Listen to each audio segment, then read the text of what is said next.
Hi friends, आशा करता हूँ आप सब मस्त होंगे। फ्रेंड्स, आज मैं एक ऐसे टॉपिक को लेकर के आया हूँ जो किसी भी एग्ज़ाम की बात की जाए, जैसे कि 9, 10, 11, 12 या अदर कोई कंपटीशन एग्ज़ाम की बात की जाए, हर एक एग्ज़ाम के लिए ये टॉपिक बहुत ज़्यादा महत्वपूर्ण माना जाता है। और इस टॉपिक का नाम है वॉइस, अर्थात एक्टिव वॉइस और पैसिव वॉइस। एक्टिव वॉइस से पैसिव वॉइस बनाया कैसे जाता है, आज इस वीडियो के माध्यम से हम लोग सीखने वाले हैं। और ये हर एक एग्जाम में बहुत ज़्यादा महत्वपूर्ण टॉपिक माना जाता है, हर एक एग्जाम के लिए बहुत ज़्यादा इम्पोर्टेंट माना जाता है। इसलिए आज इस वीडियो के माध्यम से हम एक्टिव से पैसिव बनाने से रिलेटेड में जो भी डाउट्स, जो भी समस्याएं, जो भी प्रॉब्लम्स हैं, आज इस वीडियो के माध्यम से सारी समस्याएं दूर होने वाली है। और फ्रेंड्स, मैं एक चीज़ और बताना चाहूँगा, ये एक्टिव से पैसिव वॉइस बनाने वाला जो आज ये वीडियो है, कि एक लंबा वीडियो होने वाला है जिससे सारा डाउट आज क्लियर हो जाए। सो बगैर टाइम गंवाएं हम लोग देखते हैं वॉइस होता क्या है, वॉइस पढ़ा क्यों जाता है और कौन कौन सेंटेंस का एक्टिव से पैसिव हम लोग बनाते हैं। आज इस वीडियो के माध्यम से सारा कुछ सीखने वाले हैं। तो देखते हैं फ्रेंड्स, सबसे पहले वॉइस का मतलब क्या होता है फ्रेंड्स? वॉइस का मतलब होता है वाच्य, जिस चीज को हम बोलते हैं, स्टेटमेंट अर्थात कथन। तो वॉइस का मतलब वाच्य। अब सभी को पता है basically there are two types of voice, active voice और पैसिव वॉइस। तो सबसे पहले मैं इसकी डिफिनेशन लिखना चाहूँगा कि एक्टिव और पैसिव वॉइस की डिफिनेशन क्या होती है, उसके माध्यम से सारा कुछ आज हम लोग सीखने वाले हैं। तो देखते हैं friends, the subject of the sentence does the action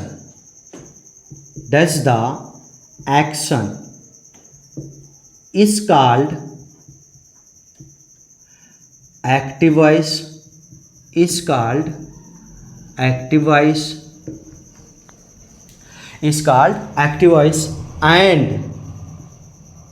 and affected by it is called passive voice। कहने का मतलब ये हुआ friends, the subject of the sentence, वाक्य का एक ऐसा कर्ता, डस का मतलब डू का फिफ्थ फॉर्म है, डस का मतलब करता है, डू मतलब करना, डस द एक्शन का मतलब होता है कार्य। वाक्य का एक ऐसा सब्जेक्ट जो किसी कार्य को करे, उसे हम एक्टिव वॉइस बोलते हैं। एंड अफेक्टेड बाय इट, ये जो इट आया है वो क्या है? वो एक सब्जेक्ट के लिए आया है। एंड अफेक्टेड बाय इट, और जो उससे प्रभावित हो, इट्स कॉल्ड पैसिव वॉइस। मतलब कि उस कर्ता से जो प्रभावित हो उसे हम पैसिव वॉइस बोलते हैं। और जो प्रभाव दे, अर्थात सब्जेक्ट, एक वाक्य का ऐसा सब्जेक्ट जो किसी कार्य को करे, उसे हम क्या बोलते हैं? एक्टिव वॉइस बोलते हैं। एंड अफेक्टेड बाय इट, और उस सब्जेक्ट से जो प्रभावित हो उसे हम पैसिव वॉइस बोलते हैं। एक एग्जाम्पल लेता हूं फ्रेंड्स, उस एग्जाम्पल के माध्यम से हम लोग इस डिफिनेशन को अच्छे से समझ लेंगे।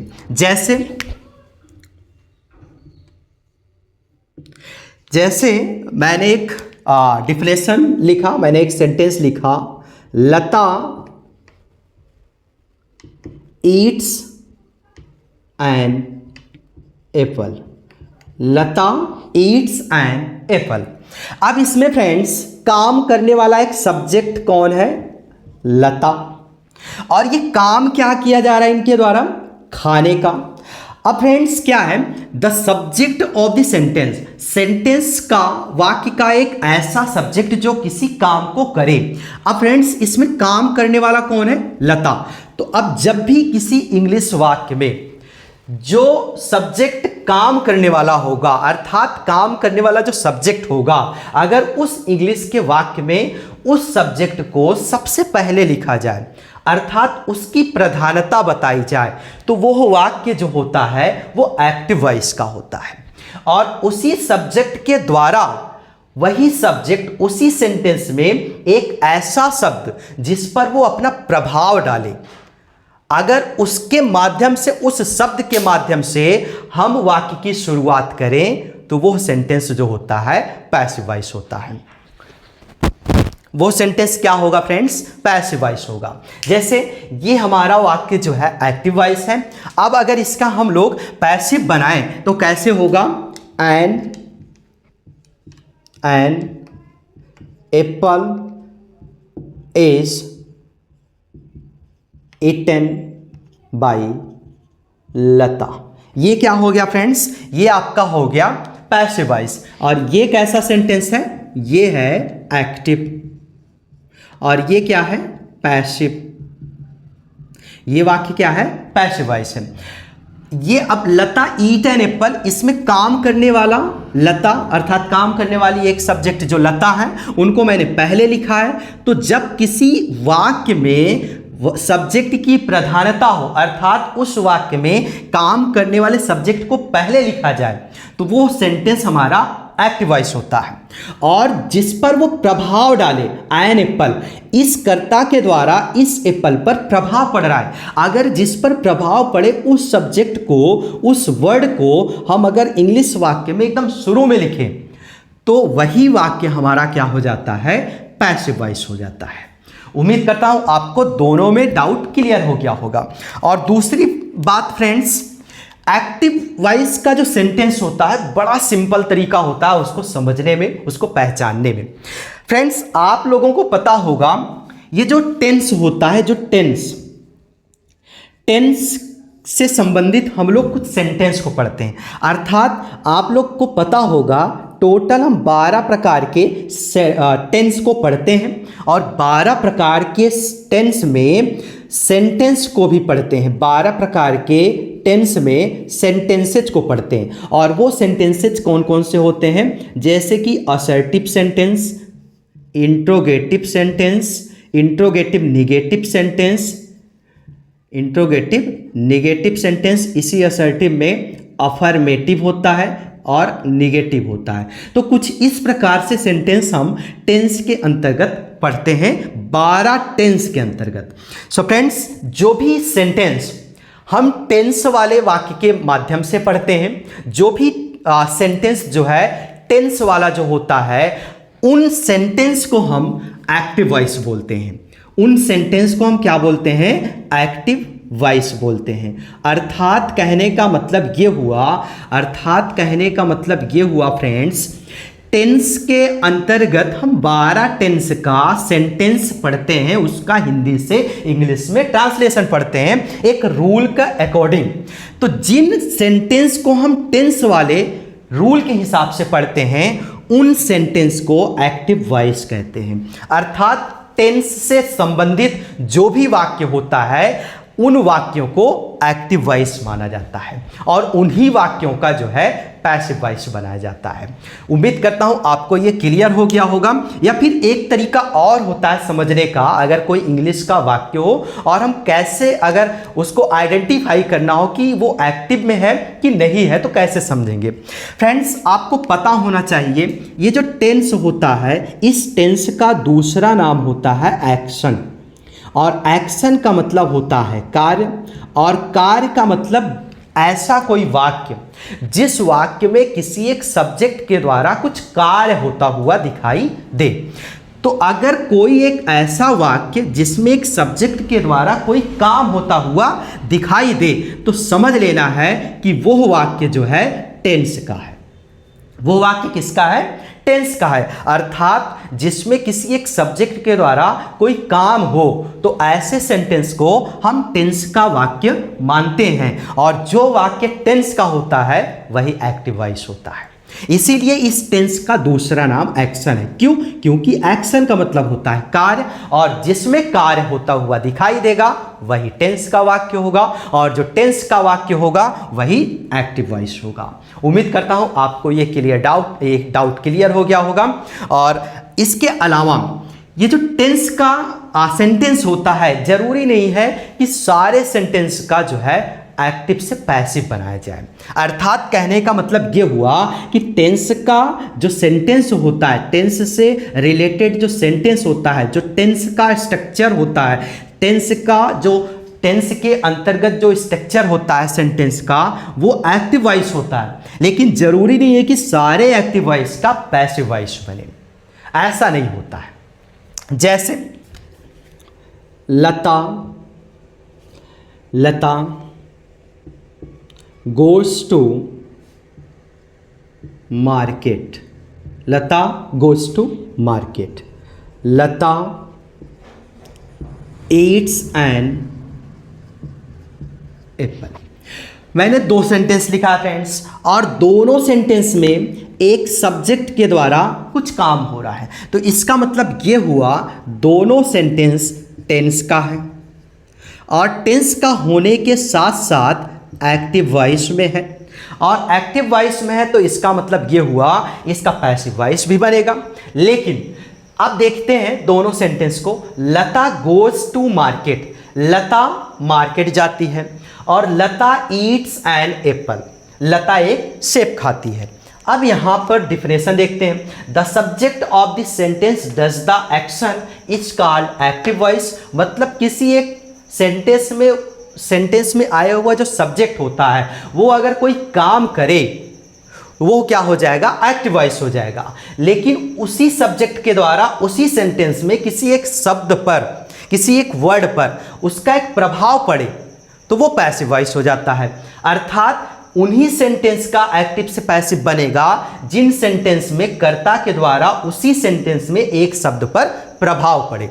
अब देखते हैं दोनों सेंटेंस में। लता गोज टू मार्केट, इसमें लता के द्वारा काम तो हो रहा है, लेकिन इस लता के द्वारा काम होने के साथ साथ इसी सेंटेंस में देखते हैं कि किसी पर इसका प्रभाव पड़ रहा है। Lata goes to market, Lata market जाती है। अब इस सेंटेंस में किसी भी शब्द पर लता के द्वारा प्रभाव नहीं पड़ रहा है, तो इसीलिए ये एक्टिव तो है बट इसका पैसिव नहीं बनेगा।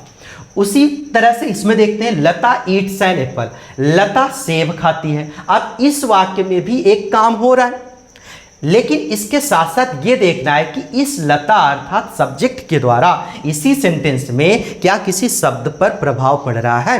तो लता ईट्स एन एप्पल, लता सेब खाती है, तो इस एन एप्पल पर प्रभाव पड़ रहा है। अर्थात कहने का मतलब ये हुआ जब लता सेब को खाएगी, तो लता जब सेब को खाएगी तो सेब छोटा होगा, फिर छोटा होगा, फिर छोटा होगा, और फिर एक समय ऐसा आएगा कि जो है सेब समाप्त हो जाएगा, खत्म हो जाएगा। इसका मतलब ये हुआ कि इस एप्पल पर प्रभाव पड़ रहा है, और जब प्रभाव पड़ रहा है तो इसका मतलब इसका पैसिव वॉइस जरूर बनेगा। उम्मीद करता हूं आपको समझ में आया होगा, ये डाउट क्लियर हुआ होगा। अब दूसरी चीज मैंने बताया, जो टेंस होता है, टेंस का मतलब होता है एक्शन, एक्शन का मतलब कार्य, और जिस कार्य में, जिस सेंटेंस में एक काम होता हुआ दिखाई देगा, समझ लेना है उसी का एक्टिव बनना है। अब देखते हैं, जैसे दो सेंटेंस में लिखूं, there is a lion, there is a lion, एक शेर है।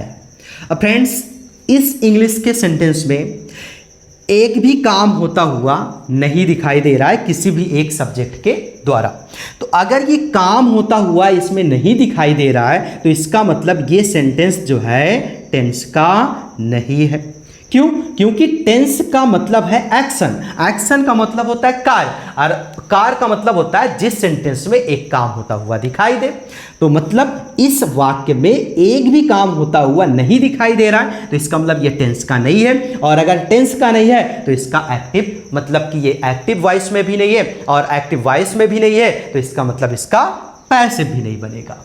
उम्मीद करता हूं आपको ये डाउट क्लियर हुआ होगा। अब देखते हैं फ्रेंड्स, हम लोग कैसे जानेंगे कि टेंस का जो वाक्य है उसका हम कैसे जानेंगे कि उसमें किस पर प्रभाव पड़ रहा है, किस पर प्रभाव नहीं पड़ रहा है। जैसे Ram writes a letter, C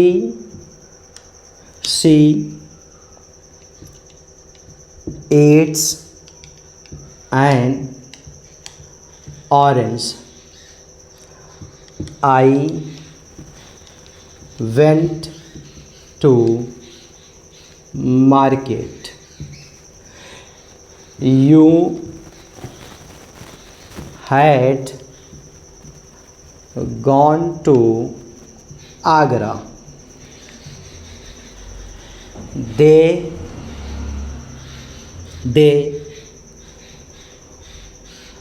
do this work।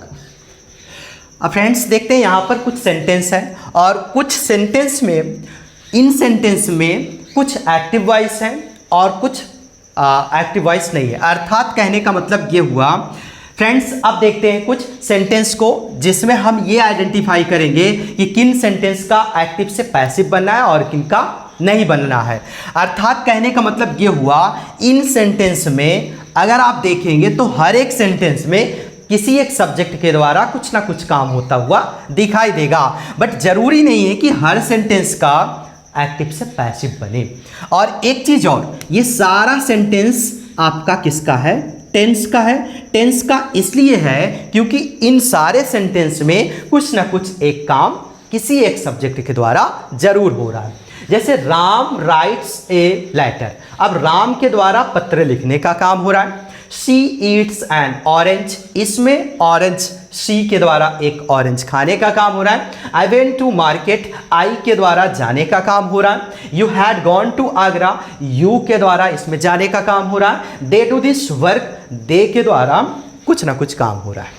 अब देखते हैं फ्रेंड्स, ये टेंस का वाक्य है। क्यों? क्योंकि इसमें किसी ना किसी एक सब्जेक्ट के द्वारा कुछ काम हो रहा है, लेकिन जरूरी नहीं है कि सारे सेंटेंस का एक्टिव से पैसिव बने। अब ये चूंकि टेंस का वाक्य है तो सारा सेंटेंस जो है आपका एक्टिव वॉइस है। क्यों? क्योंकि चूंकि ये टेंस का है। अब सारा सेंटेंस जो है एक्टिव वॉइस में है। अब ये देखना है कि पैसिव बनना किसका है। तो डिफिनेशन के हिसाब से the subject of the sentence does the action is called active voice, मतलब कि वाक्य का ऐसा करता जो किसी कार्य को करे वो एक्टिव वॉइस है। तो आई थिंक इसमें सारे वाक्यों में एक ना एक कुछ काम हो रहा है किसी एक कर्ता के द्वारा, but and affected by it is called passive voice, और उसी सब्जेक्ट के द्वारा उसी सेंटेंस में किसी एक शब्द में उस पर प्रभाव पड़े तो उसका पैसिव बनेगा, अर्थात वो पैसिव वॉइस हो जाएगा। तो राम राइट्स ए लेटर, अब राम एक पत्र लिखता है तो इस लेटर के ऊपर प्रभाव पड़ेगा, क्योंकि वो जब पत्र लिखेगा तो कुछ शब्दों को ढूंढ करके सर्च करके वो लेटर में लिखेगा, और वो एक समय ऐसा आएगा कि शब्दों का जो अंतिम पॉइंट है वो समाप्त हो जाएगा, लेटर भर जाएगा, पेज भर जाएंगे, तो अर्थात इस पर प्रभाव पड़ेगा राम के द्वारा। सी ईट्स एन ऑरेंज, ऑरेंज जब वो खाएगी तो बिल्कुल उस पर प्रभाव पड़ेगा, वो छोटा होगा, छोटा होगा, छोटा होगा, छोटा होता हुआ छोटा हो जाएगा। आई वेंट टू मार्केट, मैं मार्केट गया। अब चाहे वो मार्केट जाए, चाहे आगरा जाए, चाहे कानपुर जाए, कोई प्रभाव नहीं पड़ेगा। You had gone to Agra, वो आगरा गया था। अब इसमें तुम आगरा गए थे, अब चाहे वो आगरा जाए, चाहे जहां जाए, आगरा पर कोई प्रभाव नहीं पड़ने वाला है। लेटर पर प्रभाव पड़ेगा, ऑरेंज पर प्रभाव पड़ेगा, मार्केट पर भी प्रभाव नहीं पड़ेगा। वो चाहे जाए चाहे न जाए, मार्केट ना तो छोटा होगा ना तो बड़ा होगा। तुम चाहे आगरा जाओ चाहे न जाओ, आगरा पर कोई प्रभाव नहीं पड़ेगा। इसका मतलब ये एक्टिव में तो है बट इसका पैसिव नहीं बनेगा, ये भी एक्टिव में तो है बट इसका पैसिव नहीं बनेगा। They do this work, they do this work, वे जो है इस कार्य को करते हैं। अब दिस वर्क, इस कार्य को जब करेंगे तो वो समाप्त होगा, और समाप्त होगा तो मतलब उस कार्य पर प्रभाव पड़ रहा है, अर्थात इसका भी पैसिव बनेगा। अब क्वेश्चन ये बनता है फ्रेंड्स, हम कैसे आइडेंटिफाई करेंगे कि किसका बनना है किसका नहीं, ये तो क्लियर हो गया। अब एक तरीका और होता है, एक तरीका क्या होता है इसको पहचानने का कि इस एक्टिव का पैसिव बनेगा कि नहीं। फ्रेंड्स, आपको पता होना चाहिए एक्टिव से पैसिव बनाने के लिए ऑब्जेक्ट का होना जरूरी होता है। ऑब्जेक्ट का होना जरूरी होता है। जिस सेंटेंस में ऑब्जेक्ट होगा उसी सेंटेंस का पैसिव बनेगा। तो अर्थात कहने का मतलब यह हुआ जिस सेंटेंस में ऑब्जेक्ट होगा उसी सेंटेंस में सब्जेक्ट के द्वारा उस पर प्रभाव पड़ेगा। अर्थात जैसे Ram writes a letter, Ram एक पत्र लिखता है तो लेटर के ऊपर प्रभाव तो पड़ रहा है और जिस शब्द पर प्रभाव पड़ रहा है वही ऑब्जेक्ट है। ऑरेंज पर पड़ा तो ये भी ऑब्जेक्ट है। दिस वर्क पर पड़ा ये भी ऑब्जेक्ट है, क्योंकि इन्हीं चीजों पर प्रभाव पड़ रहा है। अब जिन पर प्रभाव पड़ा वही ऑब्जेक्ट है, जिसने प्रभाव दिया वो सब्जेक्ट है। अब जिस पर प्रभाव नहीं पड़ा मतलब कि टू मार्केट, टू आगरा, इन पर प्रभाव नहीं पड़ा तो ये ऑब्जेक्ट नहीं है, और ये ऑब्जेक्ट नहीं है तो ये है क्या? ये है कॉम्प्लीमेंट। अर्थात जिसमें ऑब्जेक्ट नहीं होता है उसका पैसिव नहीं बनता है, और जिसमें ऑब्जेक्ट नहीं होता है उसमें होता क्या है? फिर कॉम्प्लीमेंट होता है। और उस कॉम्प्लीमेंट की जो स्थिति है उस सेंटेंस में वो कहाँ पे होती है? वो होती है उस वर्ब के बाद, उस सेंटेंस में आए हुए वर्ब के बाद। वर्ब के बाद एक प्रीपोजिशन आएगा, फिर प्रीपोजिशन के बाद एक नाउन आएगा, फिर समझ लेना है वो ऑब्जेक्ट ना होकर के वो है क्या? कॉम्प्लीमेंट है। और अगर वो ऑब्जेक्ट है तो वर्ब के तुरंत बाद एक नाउन आएगा, प्रीपोजिशन नहीं आएगा, तो समझ लेना है ऑब्जेक्ट है। या फिर ऐसे समझ सकते हैं कि उस सब्जेक्ट के द्वारा जिस शब्द में उसी सेंटेंस में प्रभाव दे रहा है, अर्थात जिस पर प्रभाव पड़ रहा है वही ऑब्जेक्ट है, और अगर वो ऑब्जेक्ट है तो मतलब उसका पैसिव बनेगा। अब एक और तरीका होता है फ्रेंड्स इसको समझने का, जैसे Ram writes a letter, Ram एक पत्र लिखता है। अब अगर हमें ऑब्जेक्ट को आइडेंटिफाई करना है तो हम उसी सब्जेक्ट का उसी सेंटेंस में उसी सब्जेक्ट से उसी क्रिया से क्वेश्चन करेंगे, और क्वेश्चन में किन शब्दों से क्वेश्चन करेंगे? कैसा, सॉरी कैसा का नहीं होगा, किसके, किसका, किसकी और क्या। अगर इन प्रश्नों को हम करते हैं उस सेंटेंस में और इन प्रश्नों का अगर जवाब आ जाए तो समझ लीजिएगा जो भी जवाब आता है वही ऑब्जेक्ट है, अर्थात उसका जो है पैसिव जरूर बनेगा। और इन प्रश्नों का जवाब अगर नहीं आता है तो अर्थात उसमें ऑब्जेक्ट नहीं है, ऑब्जेक्ट नहीं है तो मतलब उसका पैसिव नहीं बनेगा। अब देखते हैं, जैसे Ram writes a letter, Ram एक पत्र लिखता है। राम क्या लिखता है? राम क्या लिखता है? तो जवाब में आया a letter, a letter object हुआ। She eats an orange, she eats an orange, वह एक सेब खाती है। वह क्या खाती है? क्या का जवाब आया? ऑरेंज, मतलब कि ऑब्जेक्ट है। आई वेंट टू मार्केट, मैं बाजार गया। अब इसमें किसके, किसका, किसकी, क्या, इनका अगर प्रश्न करेंगे तो बिल्कुल नहीं मिलने वाला है। You had gone to Agra, चाहे जहां जाए इनका प्रश्न ही इस पर नहीं बैठेगा। दे डू दिस वर्क, उसने क्या किया, वो क्या करते हैं, वे क्या करते हैं, तो क्या का जवाब आया? दिस वर्क, तो ये भी ऑब्जेक्ट है। और देखते हैं कुछ, you taught me, you taught me, she reads English, I laughed at night, she laughed at me। अब फ्रेंड्स यहां पर कुछ सेंटेंस मैंने लिखा है। अब एक तो तरीका मैंने बताया प्रभाव डालने का, कि सब्जेक्ट के द्वारा जिस पर प्रभाव पड़े तो वही हमारा क्या हो जाएगा? ऑब्जेक्ट हो जाएगा। अगर वही ऑब्जेक्ट हो गया तो मतलब उसका पैसिव बनेगा। अगर प्रभाव नहीं पड़ रहा है सब्जेक्ट के द्वारा मतलब उसका पैसिव नहीं बनेगा। और दूसरा तरीका मैंने क्या बताया? दूसरा तरीका मैंने बताया किसे, किसका, किसकी, क्या, किस पर। अगर इन शब्दों का प्रश्न करते हैं, अगर इनका जवाब आ जाए समझ लीजिएगा वही उस सब्जेक्ट का ऑब्जेक्ट है। अब देखते हैं इसमें, यू टॉट मी, तुमने मुझे पढ़ाया, तुमने मुझे पढ़ाया। अब इसमें प्रश्न करो, तुमने मुझे पढ़ाया, मुझे पढ़ाया। अब यहां पर तुमने किसको पढ़ाया, किसका किसकी का जवाब में क्या आया, मी, मुझको पढ़ाया। तो ये मी क्या हो गया, ऑब्जेक्ट हो गया। ये मी क्या हो गया, ऑब्जेक्ट हो गया। किसको पढ़ाया, तुमने किसको पढ़ाया, किसको का जवाब क्या आया, मी, मुझको पढ़ाया। तो मी ऑब्जेक्ट हो गया, इस पर प्रभाव भी पड़ रहा है। शी रीड्स इंग्लिश, वह क्या पढ़ती है, तो क्या का जवाब क्या आया, इंग्लिश, ये भी ऑब्जेक्ट हो गया। आई लाफ्ड एट नाइट, मैं रात में हंसा। अब वो चाहे रात में हंसे, चाहे दिन में हंसे, चाहे सुबह हंसे, चाहे दोपहर में हंसे, किसी भी समय में कोई प्रभाव पढ़ने वाला नहीं है। तो इसका मतलब इसमें ऑब्जेक्ट नहीं है। एट नाइट क्या हो गया, compliment. She laughed at me, वो मुझ पर हंसी। अब किस पर हंसी, तो किस पर, क्वेश्चन किया जा रहा है किस पर, तो मुझ पर हंसी। तो मुझ पर हंसी मतलब ये भी ऑब्जेक्ट हुआ। भाई सी लाफ्ड एट मी, अगर वो मुझ पर हंसेगी तो मेरे ऊपर प्रभाव पड़ेगा, या तो अच्छा या तो बुरा।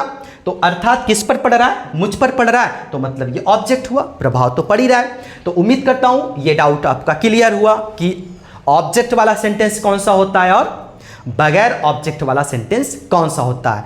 मैंने लिखा लता ईट्स एन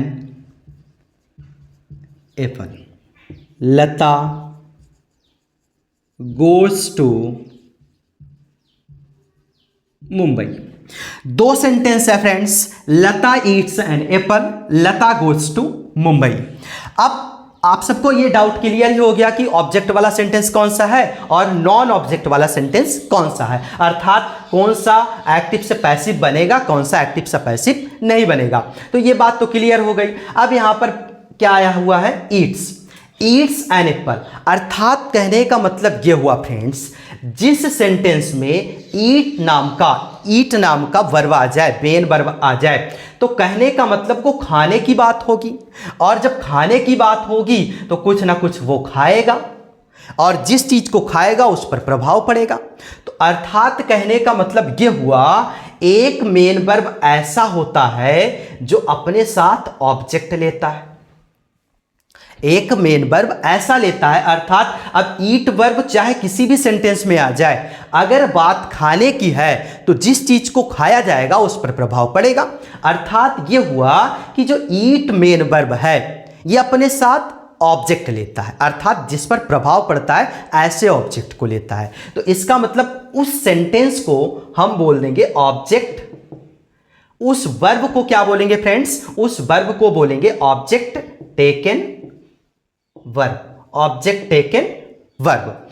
अब लता गोस टू मार्केट या लता गोस टू मुंबई, लता मुंबई जाती हैं। अब वो चाहे जहां जाए, मुंबई जाए, आगरा जाए, कानपुर जाए, दिल्ली जाए, मार्केट जाए, कहीं पर भी जाए, कोई प्रभाव पड़ने वाला नहीं है। तो इसका मतलब जाना वर्ड कभी भी अगर किसी सेंटेंस में आता है, अर्थात जाना वर्ब अगर किसी सेंटेंस में आता है तो जाने का कोई कहीं भी जाए तो उस पर कोई प्रभाव नहीं पड़ने वाला है। अर्थात जाना एक ऐसा वर्ब है जो क्या होता है इसके साथ नॉन, ये कैसा वर्ब है, non object taken verb, non object taken verb. अर्थात जाना शब्द जब भी आएगा ये अपने साथ ऑब्जेक्ट नहीं लेगा, ये अपने साथ क्या लेगा, कॉम्प्लीमेंट लेगा। और ईट वर्ब जब भी आएगा अपने साथ क्या लेगा, ऑब्जेक्ट लेगा। यहीं पर ऑब्जेक्ट के दो भाग हो जाते हैं, अर्थात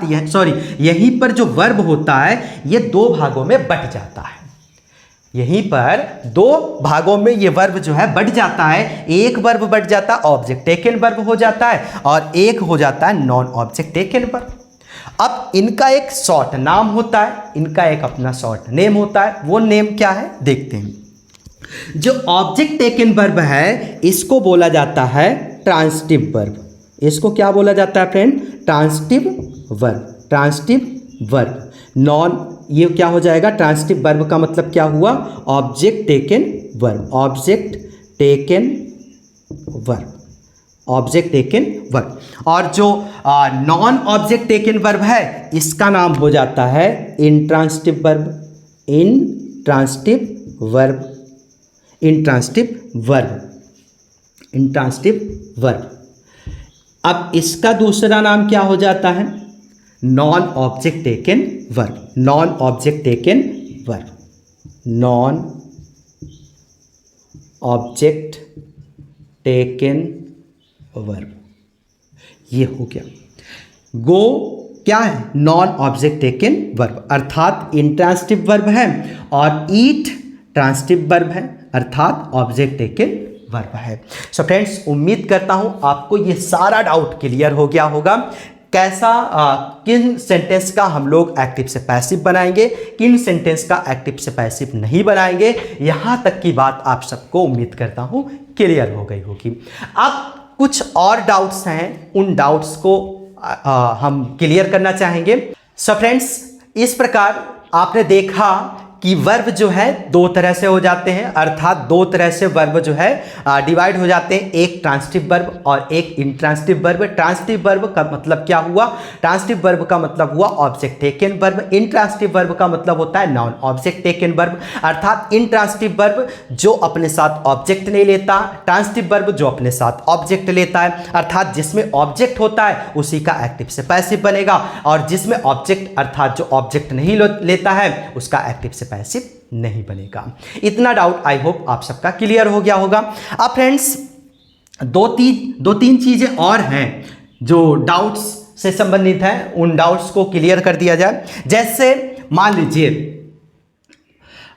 एक्टिव से पैसिव में हिंदी के वाक्यों को हम कैसे आइडेंटिफाई करेंगे कि ये एक्टिव में है कि पैसिव में है।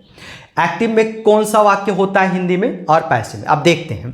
जैसे मान लीजिए हिंदी का कोई वाक्य हो, और हिंदी के वाक्य में आप लोगों को पता है एक वर्ड आता है जाना। जाना का कई रूप होता है। जाना का मतलब जैसे कि जाता है, जाता है, जाती है, जाती हैं, जाते हैं, गई, गया, जा चुका, जा चुकी, जा चुके, मतलब जाना का कई रूप होता है। गया, गई, गए, जा चुका, जा चुकी, जा चुके, जा रहा, जा रही, जा रहे, मतलब कि इस जाना का कई रूप होता है। अब हिंदी में हम लोग कैसे आइडेंटिफाई करेंगे कि ये एक्टिव का है कि पैसिव का है, या पैसिव का है कि एक्टिव का है? तो देखते हैं फ्रेंड्स। अगर मान लीजिए कोई एक ऐसा सेंटेंस, जिस सेंटेंस में कोई एक हिंदी का ऐसा सेंटेंस जिस सेंटेंस में जाना का एक रूप आया हो, जाना का एक रूप आया हो, लेकिन उस सेंटेंस में कहीं पर कोई जाने का काम ना करे, तो समझ लीजिएगा वो सेंटेंस आपका पैसिव वॉइस में है। जैसे मान लीजिए मैंने कहा दूध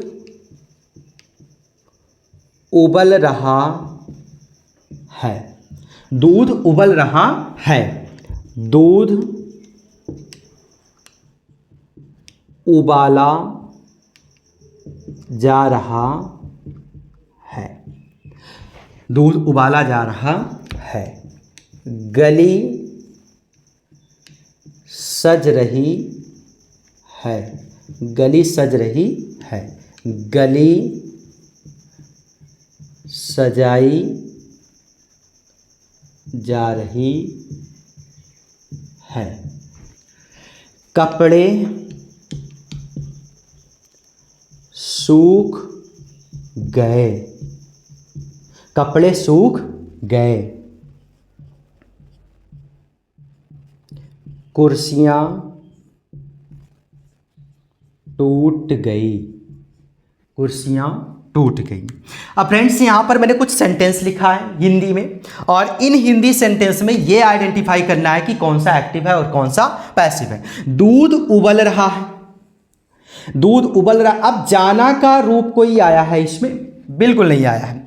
फ्रेंड्स, अगर जाना का कोई एक रूप आए, अगर उसमें जाने का कुछ काम हो, तो समझ लीजिएगा वो एक्टिव का सेंटेंस है। लेकिन अगर जाना का कोई रूप आया है लेकिन उसमें कोई कहीं जाने का काम नहीं कर रहा है, तो समझ लीजिएगा वो पैसिव का सेंटेंस है। दूध उबल रहा है, इसमें जाना का कोई रूप नहीं आया, मतलब कि ये क्या है? एक्टिव वॉइस है। दूध उबाला जा रहा है, अब यहां पर जा रहा है, अब जा रहा है मतलब कि दूध तो कहीं जाएगा नहीं, जाने का काम करेगा नहीं, तो इसलिए, लेकिन फिर भी जा रहा है, जाना का एक रूप आया है, तो इसलिए ये क्या हो गया, पैसिव वॉइस हो गया।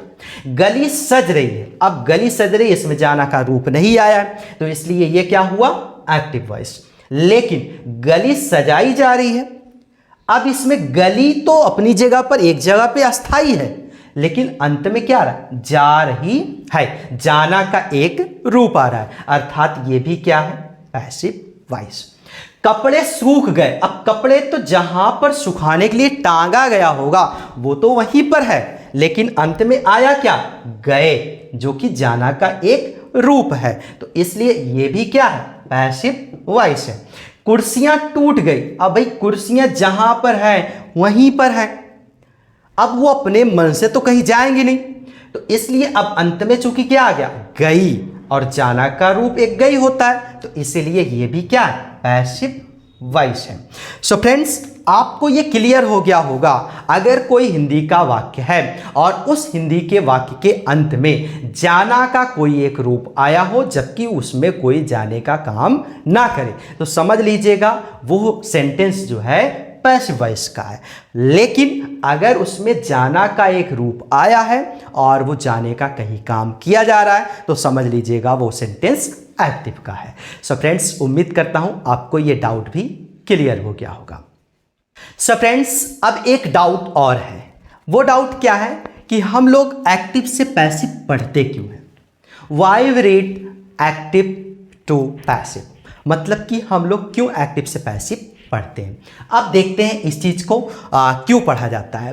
फ्रेंड्स, आपको ये पता होना चाहिए कि जो एक्टिव का सेंटेंस होता है और जो पैसिव का सेंटेंस होता है, दोनों सेंटेंस में बहुत बड़ा फर्क होता है, बट दोनों का जो सेंस होता है सेम होता है। कहने का, बोलने का और सुनने का और साथ में लिखने का जो तरीका होता है दोनों सेंटेंस का, वो फर्क होता है उसमें, बट दोनों का जो ऑल ओवर मीन्स होता है, अर्थ होता है, दोनों का सेम होता है।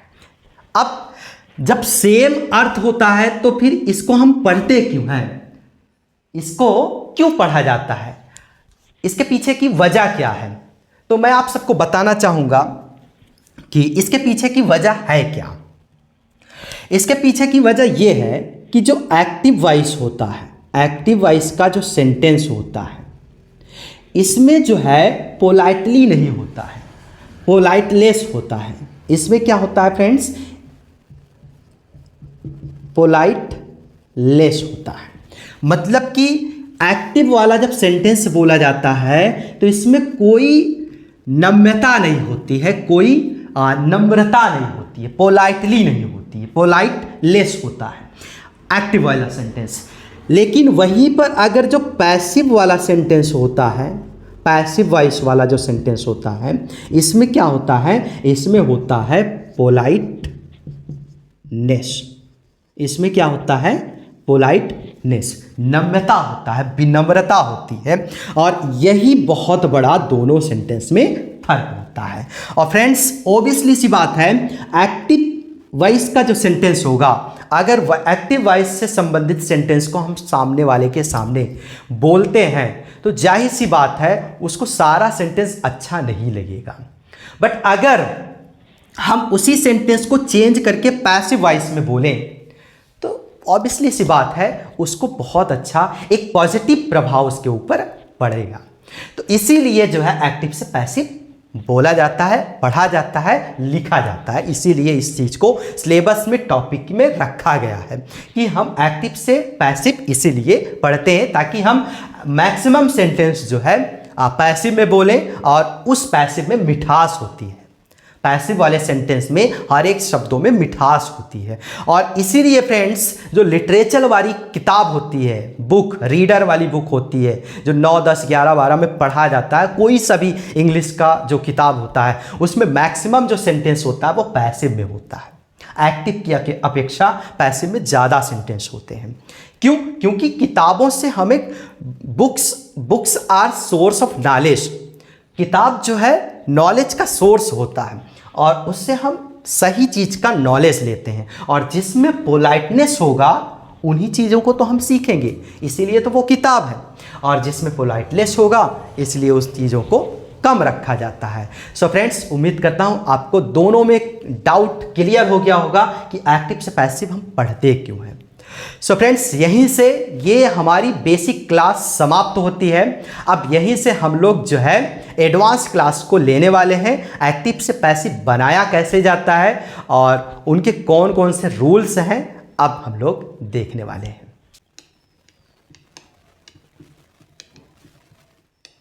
एक्टिव से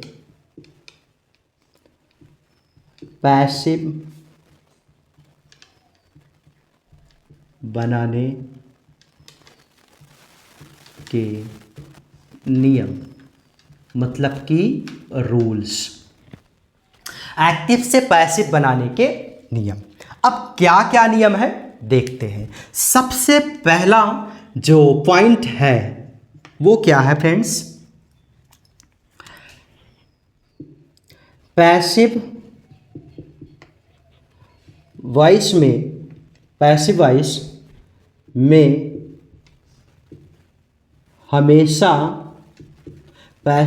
में हमेशा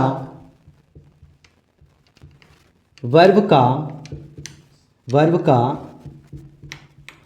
थर्ड फॉर्म प्रयोग होता है। वर्ब का थर्ड फॉर्म प्रयोग होता है। पैसिव वॉइस में हमेशा वर्ब का थर्ड फॉर्म प्रयोग होता है।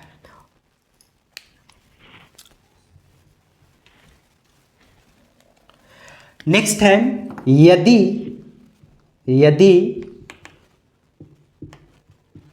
एक्टिव वॉइस में ऑब्जेक्ट होगा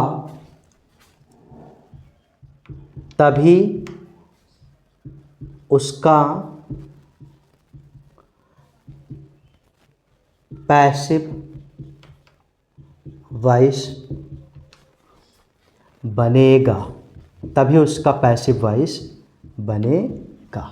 यदि एक्टिव वॉइस में ऑब्जेक्ट होगा तभी उसका पैसिव वॉइस बनेगा। नेक्स्ट है,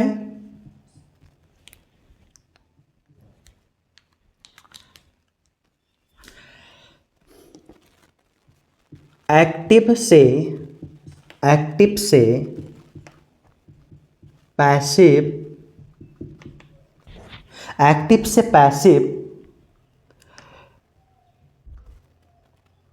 वॉइस सिर्फ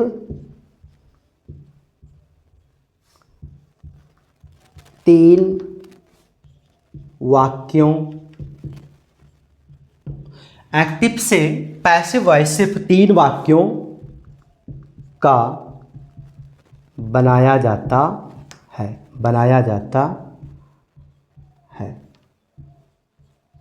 एक्टिव से पैसिव सिर्फ 3 वाक्यों का बनाया जाता है। वो 3 वाक्य कौन कौन से हैं देखते हैं। सबसे पहला नंबर आपका क्या होगा, असर्टिव सेंटेंस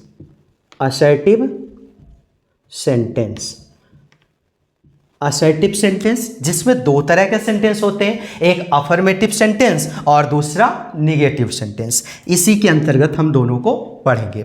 और दूसरा सेंटेंस आपका कौन सा होगा, दूसरा सेंटेंस आपका हो जाएगा इंटेरोगेटिव सेंटेंस।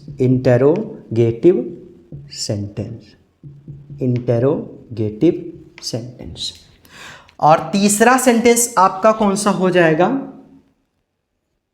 तीसरा सेंटेंस आपका हो जाएगा इंपेरेटिव सेंटेंस।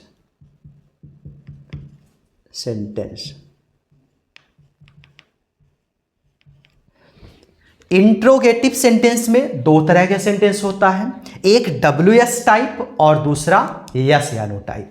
और उसी तरह से इंपेरेटिव सेंटेंस में भी एक अफर्मेटिव होगा, एक निगेटिव होगा। अर्थात वर्ब के फर्स्ट फॉर्म से शुरू होने वाला सेंटेंस इंपेरेटिव होता है और डू नॉट से भी शुरू होने वाला सेंटेंस इंपेरेटिव होता है। तो इसके अंतर्गत भी हम दो सेंटेंस को पढ़ने वाले हैं, इसके अंतर्गत भी दो सेंटेंस को पढ़ने वाले हैं और इसके अंतर्गत भी हम लोग दो सेंटेंस को पढ़ने वाले हैं।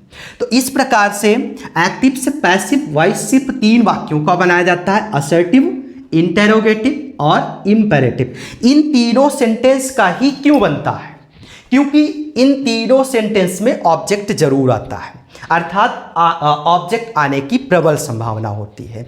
इस वजह से इन तीनों सेंटेंस का एक्टिव से पैसिव बनाया जाता है, क्योंकि सबसे ज़्यादा पैसिव में ऑब्जेक्ट की महत्व होती है, प्रधानता होती है, और जिन सेंटेंस में ऑब्जेक्ट है ऑब्वियसली सी बात है उसी सेंटेंस का पैसिव बनेगा।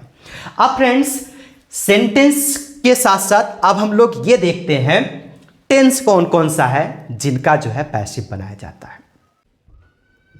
कुल 12 टेंसेज में से 8 टेंसेज का एक्टिव से पैसिव बनाया जाता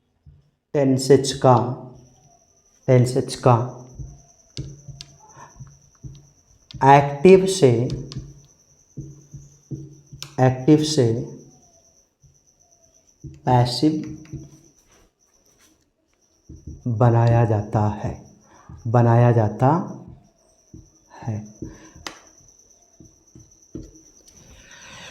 कुल 12 टेंसेज में से 8 टेंसेज का एक्टिव से पैसिव बनाया जाता है।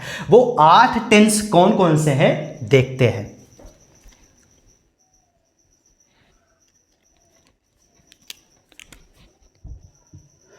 प्रेजेंट का इंडेफिनिट टेंस, प्रेजेंट का इंडेफिनिट टेंस होता है, और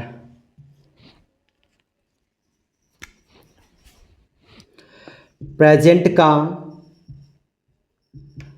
कॉन्टिन्यूअस होता है, कॉन्टिन्यूअस टेंस होता है। प्रेजेंट का परफेक्ट होता है, प्रेजेंट का परफेक्ट होता है, परफेक्ट टेंस। प्रेजेंट का परफेक्ट, उसके बाद पास्ट का इंडेफिनिट, पास्ट इंडेफिनिट टेंस होता है। पास्ट इंडेफिनिट के साथ साथ पास्ट का कॉन्टिन्यूअस होता है, कॉन्टिन्यूअस टेंस होता है। और पास्ट कॉन्टिन्यूअस के साथ साथ पास्ट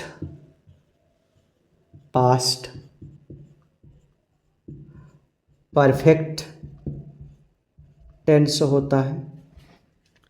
पास्ट परफेक्ट के साथ साथ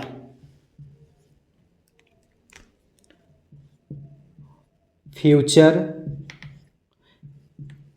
इंडेफिनिट होता है, फ्यूचर इंडेफिनिट टेंस होता है।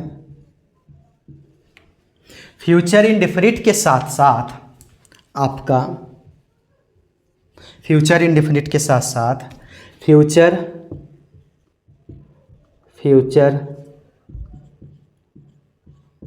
परफेक्ट टेंस होता है, फ्यूचर परफेक्ट टेंस होता है।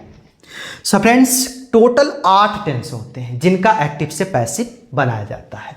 Present indefinite, present continuous, present perfect, past indefinite, past continuous, past perfect, future indefinite and future perfect tense. और जो 4 बच रहे हैं वो कौन कौन से हैं? प्रेजेंट का परफेक्ट कॉन्टिन्यूअस, पास्ट का परफेक्ट कॉन्टिन्यूअस और फ्यूचर का कॉन्टिन्यूअस, फ्यूचर का परफेक्ट कॉन्टिन्यूअस। इन 4 सेंटेंस का जो है, इन 4 टेंस का जो है एक्टिव से पैसिव नहीं बनता है।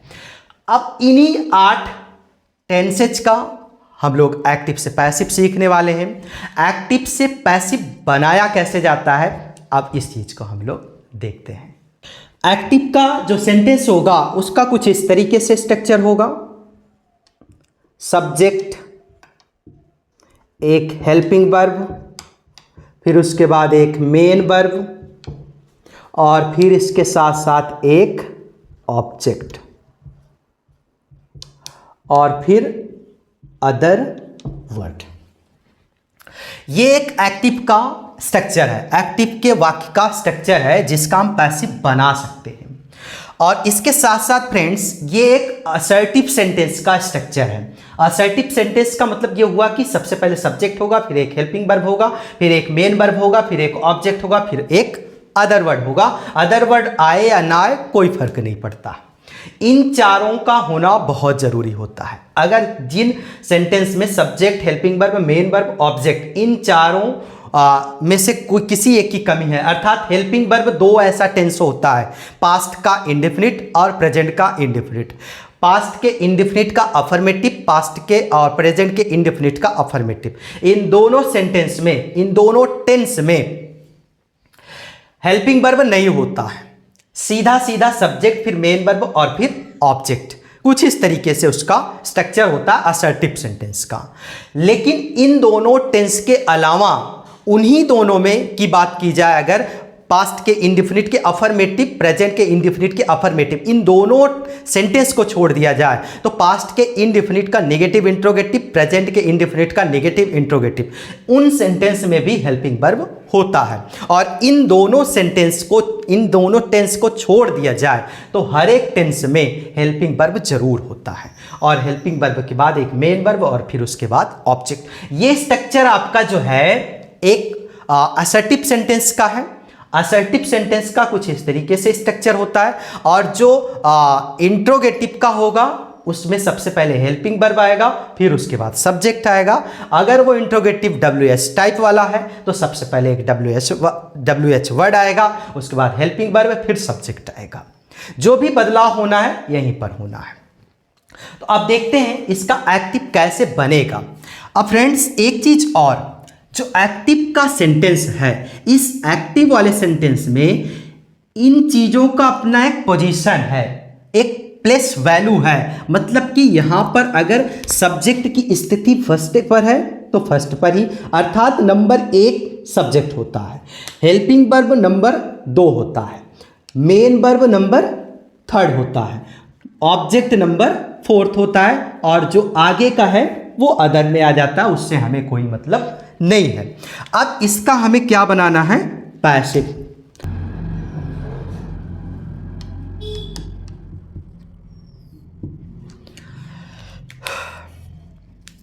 अब फ्रेंड्स अब देखते हैं जो हमारा ऑब्जेक्ट है 4th नंबर पर, उस ऑब्जेक्ट को उठा करके सब्जेक्ट के पास रख देना, अर्थात सब्जेक्ट के स्थान पर रख देना है, नंबर 1 पर।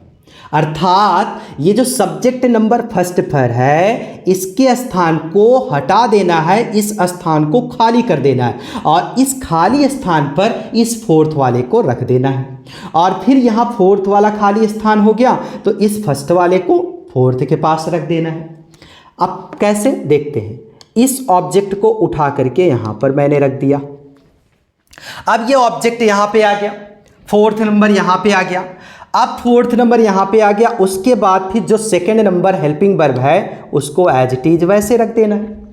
उसके बाद जो 3rd नंबर है मेन वर्ब का 3rd फॉर्म, वो मेन वर्ब का 3rd फॉर्म भी तीसरे स्थान पर आना है, मतलब इनका भी स्थान एज इट इज वही होना है। बट यहाँ पर जो मेन वर्ब है मैंने अभी जस्ट लिखवाया था कि पैसिव में हमेशा वर्ब का 3rd फॉर्म होता है, तो इस तीसरे के स्थान पर मेन वर्ब तो होगा ही होगा, लेकिन इस मेन वर्ब का 3rd फॉर्म होगा। अब यहाँ पर प्लस, अब ये चौथा वाला यहाँ पे आ गया, दूसरा दूसरे पे है, तीसरा तीसरे पे है।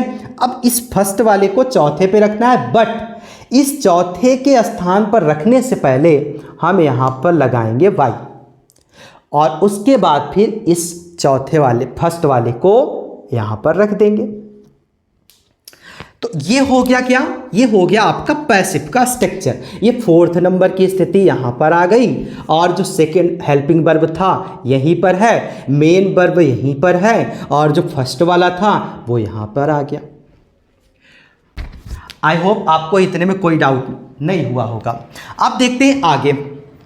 अब आगे का मतलब क्या हुआ, अब आगे का मतलब ये हुआ कि अब फोर्थ नंबर फर्स्ट पे आ गया, फर्स्ट वाला फोर्थ पे आ गया, ये आपका एक्टिव से पैसिव बन गया।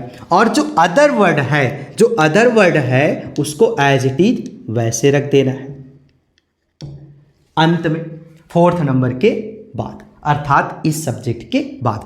अब फ्रेंड्स, अब अगर यहां पर ऑब्जेक्ट एक प्रोनाउन है, अगर यहां पर ऑब्जेक्ट एक प्रोनाउन है तो उस ऑब्जेक्ट जो प्रोनाउन आया होगा उस प्रोनाउन का सब्जेक्ट हम यहां पे रखेंगे। और अगर यहां पर कोई प्रोनाउन सब्जेक्ट है तो इस प्रोनाउन सब्जेक्ट का ऑब्जेक्ट यहां पर रखेंगे। सब्जेक्ट अगर नाउन है तो नाउन को एज इट इज वैसे रख देना है। नाउन का मतलब किसी का नाम, अगर किसी का नाम है ऑब्जेक्ट तो उस नाम को एज इट इज यहीं पर रख देना है। बट अगर ऑब्जेक्ट एक प्रोनाउन है तो उस प्रोनाउन का जो सब्जेक्ट होगा उसको यहां पे रखना होगा। और सेम प्रोसेस यहां पर भी है। अगर सब्जेक्ट एक नाउन है तो यहां पर बाई के बाद उसको एज इट इज वैसे रख देना है। लेकिन अगर सब्जेक्ट एक प्रोनाउन है, like I, we, you, they, he, she, it, तो उस प्रोनाउन सब्जेक्ट का जो ऑब्जेक्ट होगा यहां पे रख देना है, क्योंकि अब ये हमारा ऑब्जेक्ट बन रहा है और जो सब्जेक्ट था वो ऑब्जेक्ट बन रहा है और जो ऑब्जेक्ट था वो सब्जेक्ट बन रहा है। तो जो सब्जेक्ट होगा उसको हम सब्जेक्ट के स्थान पर रखेंगे और जो ऑब्जेक्ट होगा उसको हम ऑब्जेक्ट के स्थान पर रखेंगे। सो उम्मीद करता हूं आपको ये डाउट क्लियर हो गया होगा। अब देखते हैं नेक्स्ट पॉइंट। इसी में नेक्स्ट पॉइंट क्या है देखते हैं। अब अब मान लीजिए एक्टिव के सेंटेंस में, एक्टिव वाले जो सेंटेंस में एक्टिव वॉइस का जो सेंटेंस होगा, अगर उस एक्टिव वॉइस सेंटेंस में आई नाम का सब्जेक्ट आया हो, आई नाम का सब्जेक्ट आया हो तो उसको हम पैसिव में जब पैसिव में ऑब्जेक्ट के स्थान पर रखेंगे, पैसिव वॉइस में जब उसको हम ऑब्जेक्ट के स्थान पर रखेंगे तो इस आई का क्या हो जाएगा, आई का हो जाएगा मी। आई का क्या हो जाएगा फ्रेंड्स, आई का हो जाएगा मी। अगर सपोज आई के स्थान पर यू नाम का सब्जेक्ट आया हो, अगर यहां पर एक्टिव में यू नाम का सब्जेक्ट आया हो तो इस यू को यू ही रख देना है यहां पर। लेकिन अगर मान लो यहां पर आया हो बी, अगर सब्जेक्ट एक्टिव में बी हो तो इस बी को यहां पर अस के रूप में चेंज कर देंगे, मतलब सब्जेक्ट के स्थान पर अस रख देंगे बाई के बाद। और अगर यहां पर मान लो ही आया हो, अगर यहां पर ही आया हो तो इसको चेंज कर देंगे हिम में। और अगर जो है यहां पर सी आया हो तो इसको चेंज कर देंगे हर में, इसको चेंज कर देंगे हर में। अगर यहां पर दे आया हो, अगर यहां पर दे आया हो तो इस दे को चेंज कर देंगे देम में। और अगर यहां पर दे के स्थान पर इट आया हो, मतलब कि यहां पर इट आया हो तो इस इट को एज इट इज ऐसे ही रख देंगे। उम्मीद करता हूं आपको ये समझ में आया होगा। आई अगर आया है एक्टिव में तो जब हम पैसिव में यहां पर रखेंगे तो ये आई चेंज हो जाएगा मी में। अगर यू आया होगा तो ये यू एज इट इज यहां पर यूं ही रहेगा। अगर सब्जेक्ट यहां पर बी होगा तो जब यहां पे आएगा अस में चेंज हो जाएगा। और अगर सब्जेक्ट ही है यहां पर तो जब पैसिव में यहां पे आएगा तो यही ही हिम में चेंज हो जाएगा। और अगर यहां पर एक्टिव में सब्जेक्ट सी आया हो तो यहां पर जब लिखा जाएगा तो ये हर में चेंज हो जाएगा। और अगर दे है तो दे जो है देम में चेंज हो जाएगा। और अगर इट है तो इट में चेंज हो जाएगा। उम्मीद करता हूं आपको ये क्लियर समझ में आ गया होगा। उम्मीद करता हूं आपको ये समझ में आया होगा। अब सपोज अगर एक्टिव में किसी का नाम हो, जैसे लता, रीता, गीता, सीता, श्याम, मोहन, राम, किसी का भी नाम हो तो वो जो नाम होगा उस नाम में कोई परिवर्तन नहीं होगा, उस नाम को एज इट इज वैसे रख देना है। मान लो यहाँ पर सीता है तो यहाँ पर बाई के बाद सीता ही आएगा। मान लो यहाँ पर राम है तो बाई के बाद यहाँ पर राम ही आएगा। उम्मीद करता हूँ आपको ये क्लियर समझ में आया होगा। सो फ्रेंड्स, कभी कभी क्या होता है, कभी कभी कुछ ऐसे प्रोनाउन आ जाते हैं जिनको हम पॉजेसिव प्रोनाउन कहते हैं।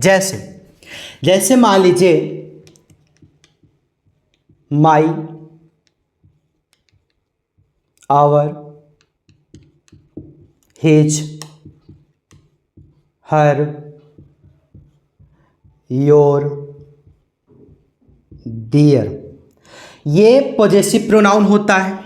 और it, my, our, his, her, your, their, it, इनको हम क्या बोलते हैं फ्रेंड्स? इनको हम बोलते हैं पॉजेसिव प्रोनाउन।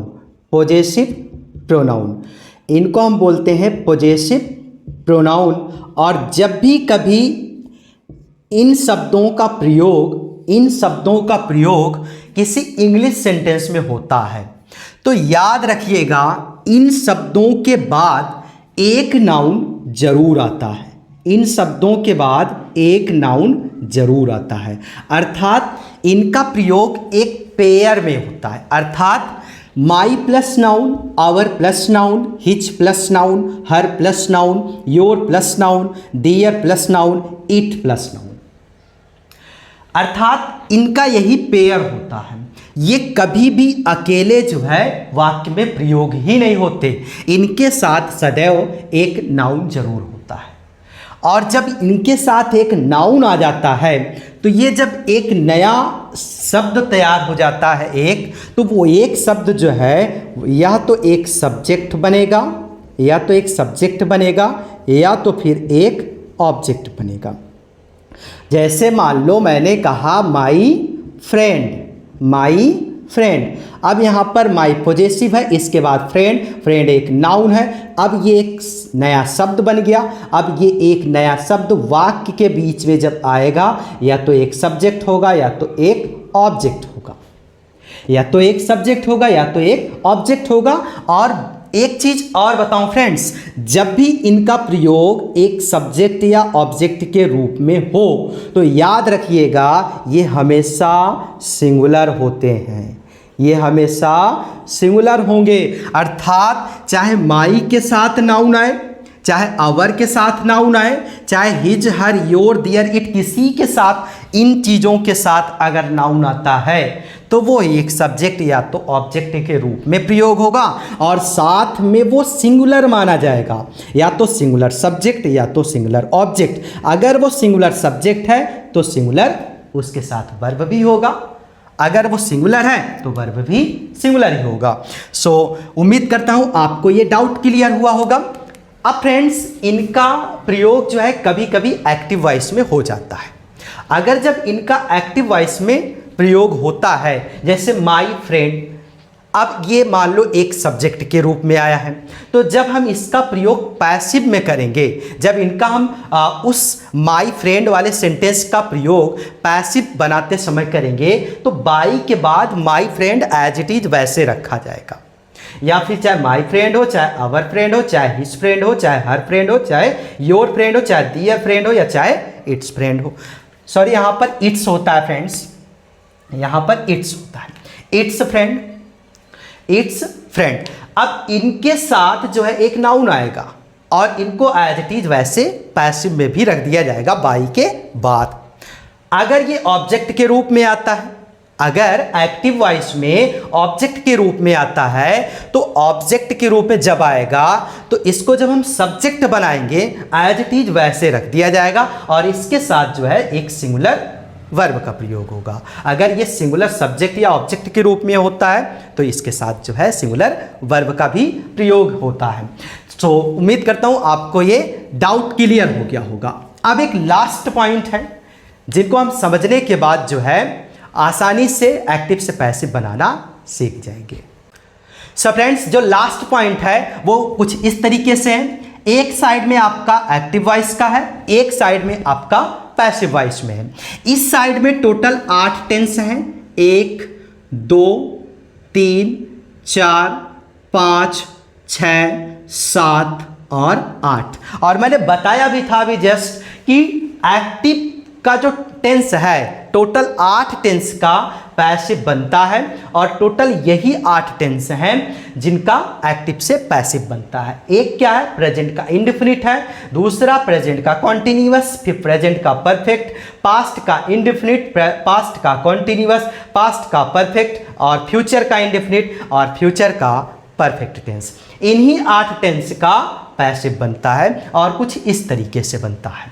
जैसे अगर मान लीजिए वर्ब का फर्स्ट फॉर्म या वर्ब का फिफ्थ फॉर्म या डू या डज इनमें से कोई एक दिखे अर्थात प्रेजेंट का इंडेफिनिट टेंस एक्टिव वॉइस में हो, तो जब उस एक्टिव वॉइस में उस प्रेजेंट के इंडेफिनिट का पैसिव बनाना पड़ेगा तो नए सब्जेक्ट के हिसाब से जो हमारा ऑब्जेक्ट होगा एक्टिव वॉइस में, जब वो सब्जेक्ट बनेगा अर्थात फोर्थ वाले प्लेस पर जो स्थान है वो जब 1 नंबर पर आएगा तो उस 1 नंबर के स्थान पर आने के बाद उसके हिसाब से इच एम आर का प्रयोग होगा। अगर सपोज एक्टिव वॉइस में इच एम आर या वर्ब का फोर्थ फॉर्म प्रेजेंट का कॉन्टिन्यूअस टेंस आए तो पैसिव वॉइस बनाते समय वो प्रेजेंट के कॉन्टिन्यूअस में ही होगा, बट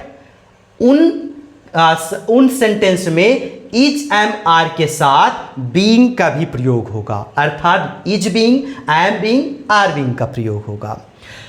अगर मान लीजिए एक्टिव वॉइस में हैज या हैव के साथ वर्ब का थर्ड फॉर्म आए अर्थात पास्ट प्रेजेंट का परफेक्ट टेंस आए, तो जब हम उसका पैसिव बनाएंगे वही प्रेजेंट का परफेक्ट हैज बीन या हैव बीन में चेंज हो जाएगा और हैज बीन और हैव बीन के साथ वर्ब का थर्ड फॉर्म लगेगा पैसिव वॉइस में।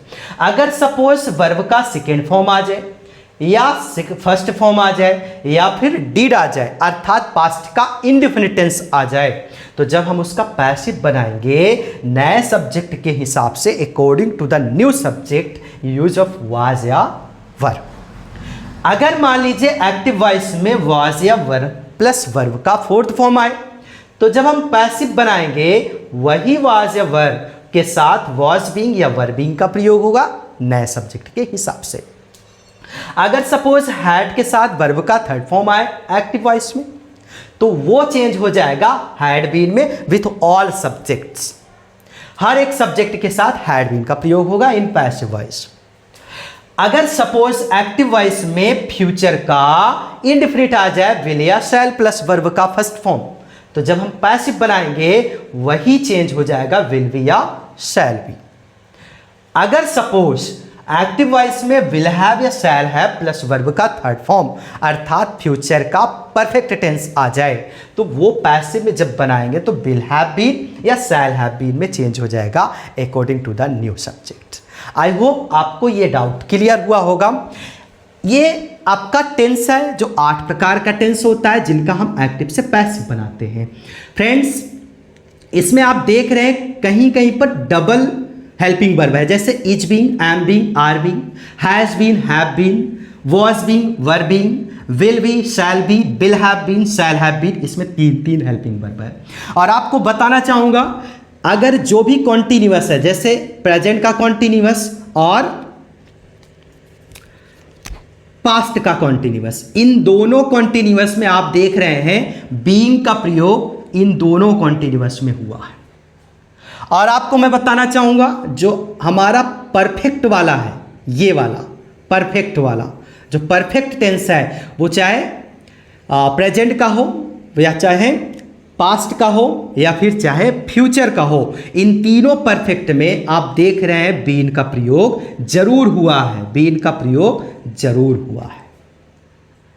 और उसके साथ साथ जो हमारा प्रेजेंट का इंडेफिनिट है उनके साथ क्या प्रयोग हुआ है, इज एम आर का प्रयोग हुआ है और इज एम आर वाले में बीइंग का प्रयोग हुआ है और साथ में उसी तरह से पास्ट के इंडेफिनिट का जो टेंस है उसके साथ वाज या वर का प्रयोग हुआ है।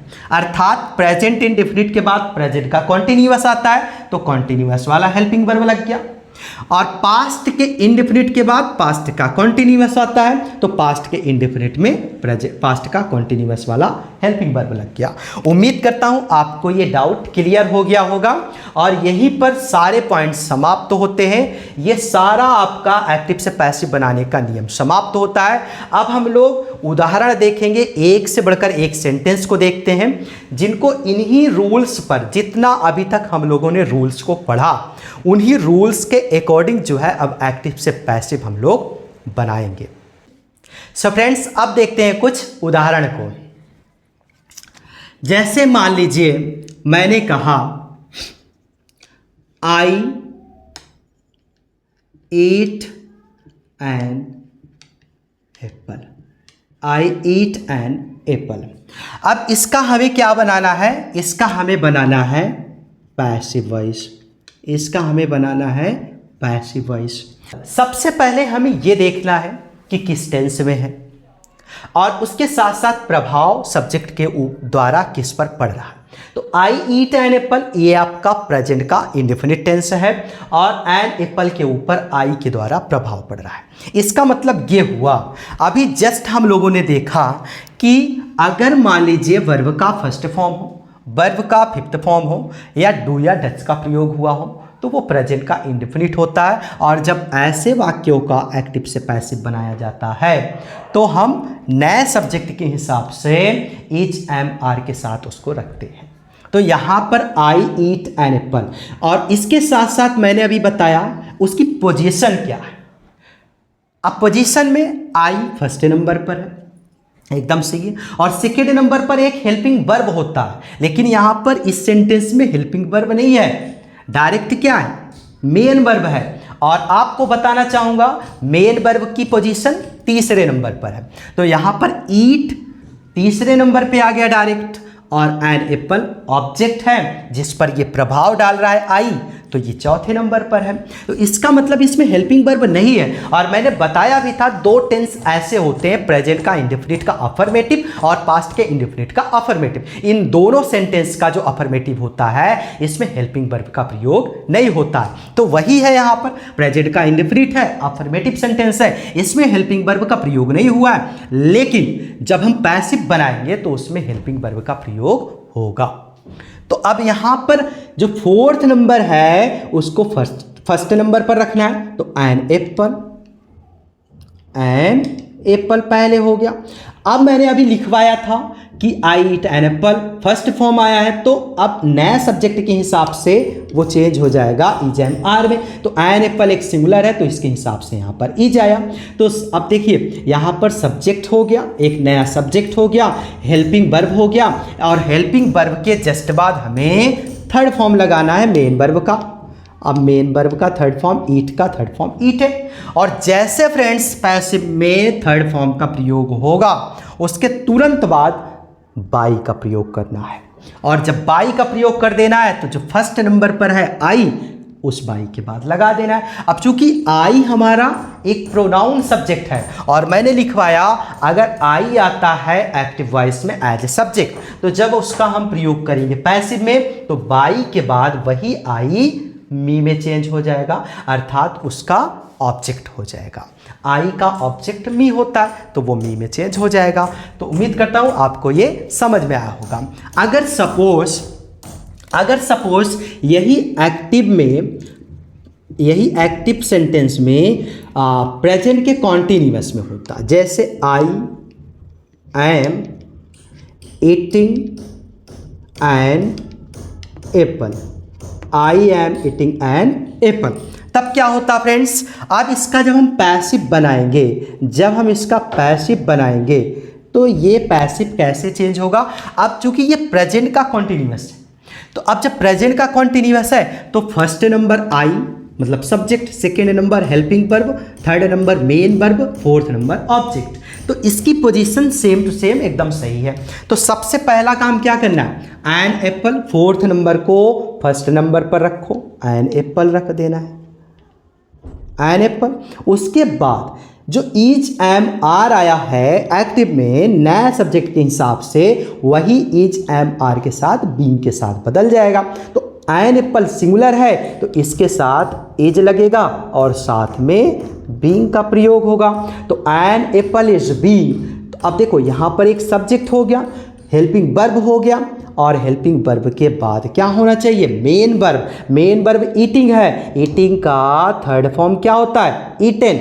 और मैंने अभी जस्ट बताया जैसे थर्ड फॉर्म लगाओ तुरंत उसके बाई लगा दो, और बाई के बाद आई, आई का ऑब्जेक्ट क्या होता है, मी होता है।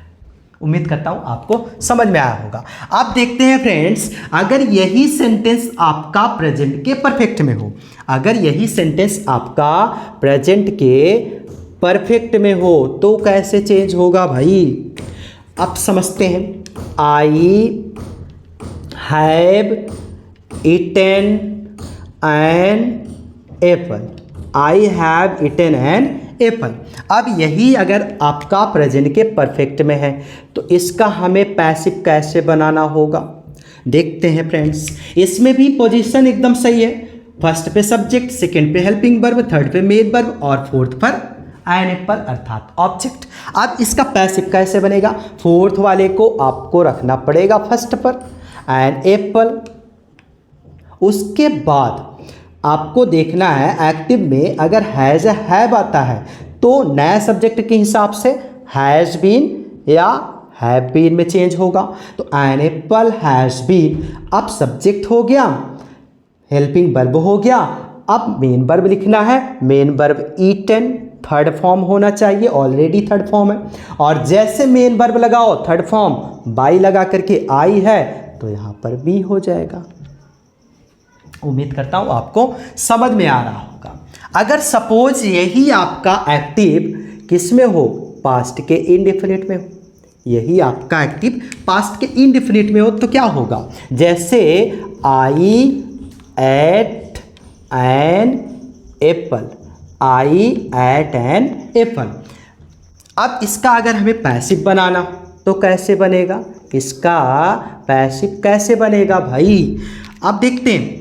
अब सबसे पहले मैंने अभी जस्ट बताया प्रेजेंट का इंडेफिनिट, पास्ट का इंडेफिनिट, दो ऐसे सेंटेंस होते हैं जिसमें हेल्पिंग वर्ब नहीं होता उसके अफर्मेटिव सेंटेंस में। तो फर्स्ट नंबर, सेकंड है ही नहीं, third number and fourth number. अब इसमें क्या करना है, फोर्थ नंबर को पहले रखो, एन एप्पल। अब सेकेंड नंबर, अभी चार्ट आप देखिए, चार्ट में मैंने क्या लिखवाया, first form, second form, did. अगर इन तीनों में से एक आता है तो वो चेंज हो जाएगा वाज या वर्ब में according to the new subject. An apple के हिसाब से ये बदल गया वॉज में, एन एप्पल वॉज। अब एट सब्जेक्ट हो गया, हेल्पिंग वर्ब हो गया, अब मेन वर्ब एट, एट का कौन सा फॉर्म, थर्ड फॉर्म। तो ईटेन, और ईटेन जैसे लगाओ थर्ड फॉर्म लगा दो बाई, और बाई के बाद आई, आई का ऑब्जेक्ट क्या होता है, मी। उम्मीद करता हूं आपको समझ में आ रहा होगा। अब देखते हैं फ्रेंड्स, अगर सपोज यही आपका पास्ट का कॉन्टिन्यूअस टेंस हो, पास्ट का कॉन्टिन्यूअस टेंस में हो, अगर यही पास्ट के कॉन्टिन्यूअस टेंस में हो, जैसे I was eating N apple, I was eating an apple. तो इसका ये हमारा एक्टिव है, ये हमारा एक्टिव है। यही अगर एक्टिव में है तो इसका पैसिव कैसे बनेगा, इसका पैसिव कैसे बनेगा भाई, देखते हैं इसका पैसिव कैसे बनता है। अब सपोज यहाँ पर देखते हैं, आई फर्स्ट पे है, वॉज सेकेंड पर है, ईटिंग थर्ड पर है, एन एप्पल फोर्थ पर है। तो इसमें भी पोजीशन बढ़िया है। एन एप्पल को यहाँ पे रखना है, एन एप्पल।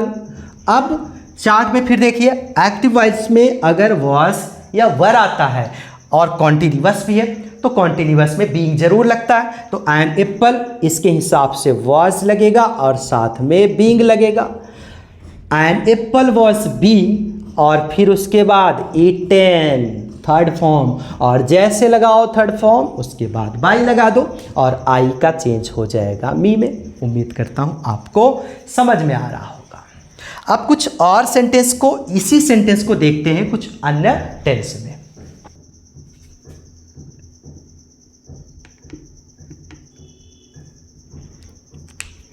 अब समझिए, मान लीजिए अगर यही सेंटेंस होता पास्ट के परफेक्ट में, I had eaten an apple, I had eaten an apple. अब इसका जब हम पैसिव बनाते तो कैसे होता? अगर जब हम इसका पैसिव बनाएंगे तो कैसे बनेगा भाई? I had eaten an apple, first second third and fourth, 4 चीज़ें हैं, चारों की पोजीशन एकदम सही है। अब इसका हम पैसिव कैसे बनाएंगे? सबसे पहले 4th नंबर को फर्स्ट पर करो, एन एप्पल। उसके बाद आप देखो हैड आया है, पास्ट का परफेक्ट है, उसके आगे वाले बीन में चेंज हो जाएगा, हर एक सब्जेक्ट के साथ हैड बीन, तो had been, an apple had been. उसके साथ साथ फिर क्या होगा? उसके बाद थर्ड फॉर्म क्या है? ईटेन। जैसे लगाओ थर्ड फॉर्म लगा दो बाई, ईटेन बाई आई का क्या हो जाएगा? मी। अब सपोज अगर मान लीजिए यही एक्टिव वॉइस में फ्यूचर में आ जाए, एक्टिव वॉइस का सेंटेंस अगर सपोज यही सेंटेंस आपका फ्यूचर में हो, जैसे I shall eat an apple, I shall eat an apple. अब इसका मान लो हमें क्या बनाना हो? पैसिव। इसका क्या बनाना हो? पैसिव। तो कैसे बनेगा भाई? आई शैल ईट एन एप्पल, 1 2 3 4, चारों पोजीशन एकदम सही है। पहले पे सब्जेक्ट, सेकंड पे हेल्पिंग वर्ब, थर्ड पे मेन वर्ब एंड फोर्थ पर ऑब्जेक्ट। ऑब्जेक्ट को रखो फर्स्ट नंबर पर, तो एन एप्पल। अब नए सब्जेक्ट के हिसाब से विल बी या शैल बी का प्रयोग होगा, तो एन एप्पल के साथ क्या लगेगा? एन एप्पल के साथ will be. Subject helping verb eat का थर्ड फॉर्म क्या होता है भाई? ईटन। और जैसे लगाओ थर्ड फॉर्म लगा दो बाई, उसके बाद आई का मी में चेंज कर दो।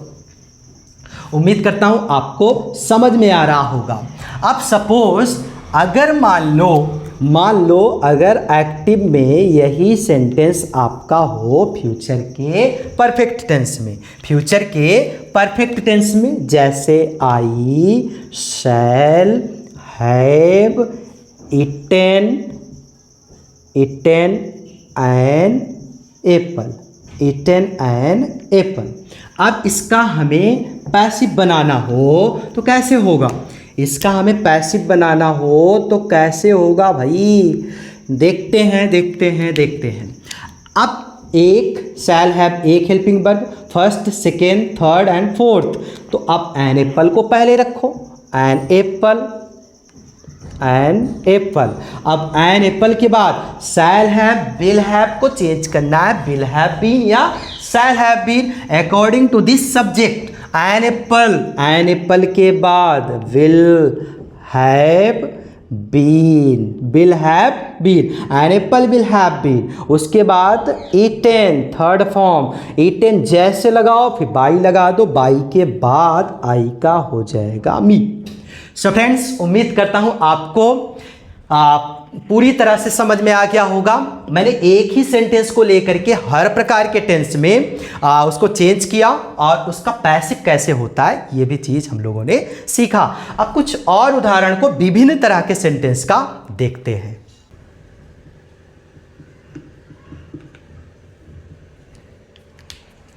जैसे मान लीजिए मैंने कहा you are not singing a song. You are not singing a song. अब इसका हमें क्या बनाना है? पैसिव। इसका हमें क्या बनाना है भाई? पैसिव। तो पैसिव कैसे बनेगा? तो देखिए इसमें नॉट है तो नॉट ऑन आने से कोई दिक्कत नहीं है। जब भी कभी नॉट आएगा तो अगर जब हम उस एक्टिव का पैसिव बनाएंगे, अगर दो हेल्पिंग वर्ब एक साथ आए, और एक्टिव में निगेटिव सेंटेंस हो असर्टिव सेंटेंस का, तो दोनों हेल्पिंग वर्ब के बीच में नॉट का प्रयोग करना है। अब देखते हैं कैसे। अब ए सॉन्ग देखिए, सबसे पहले की पोजीशन सब्जेक्ट 1 नंबर पर आर नॉट हेल्पिंग वर्ब दूसरे नंबर पर, सिंगिंग थर्ड नंबर पर एंड फोर्थ पर ए सॉन्ग ऑब्जेक्ट के रूप में आया है। इसको सबसे पहले यहाँ पर रखते हैं ए सॉन्ग। अब यहाँ पर ए सॉन्ग हो गया। अब ए सॉन्ग सिंगुलर है, अब चूंकि आर आया है, इज एम आर अगर एक्टिव में आता है तो जब पैसिव बनाते हैं तो is being am being are being में चेंज हो जाता है according to the new subject. तो ए सॉन्ग एक सिंगुलर है तो इसके बाद इज और इसके जस्ट बाद क्या लगा देना है, नॉट, और दूसरा जो हेल्पिंग वर्ब है वो क्या है, being. A song is not being, उसके बाद संग थर्ड फॉर्म, और थर्ड फॉर्म के तुरंत बाद बाई, और बाई के बाद यू लगाना है। अब देखते हैं कुछ और सेंटेंस को। Active,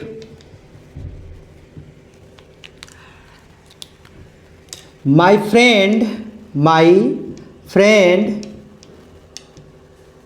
has completed this work। ये एक सेंटेंस है जो कि एक्टिव वॉइस में, और इसका हमें क्या बनाना है, पैसिव वॉइस। पैसिव वॉइस कैसे बनेगा देखते हैं, इसका पैसिव कैसे बनेगा देखते हैं।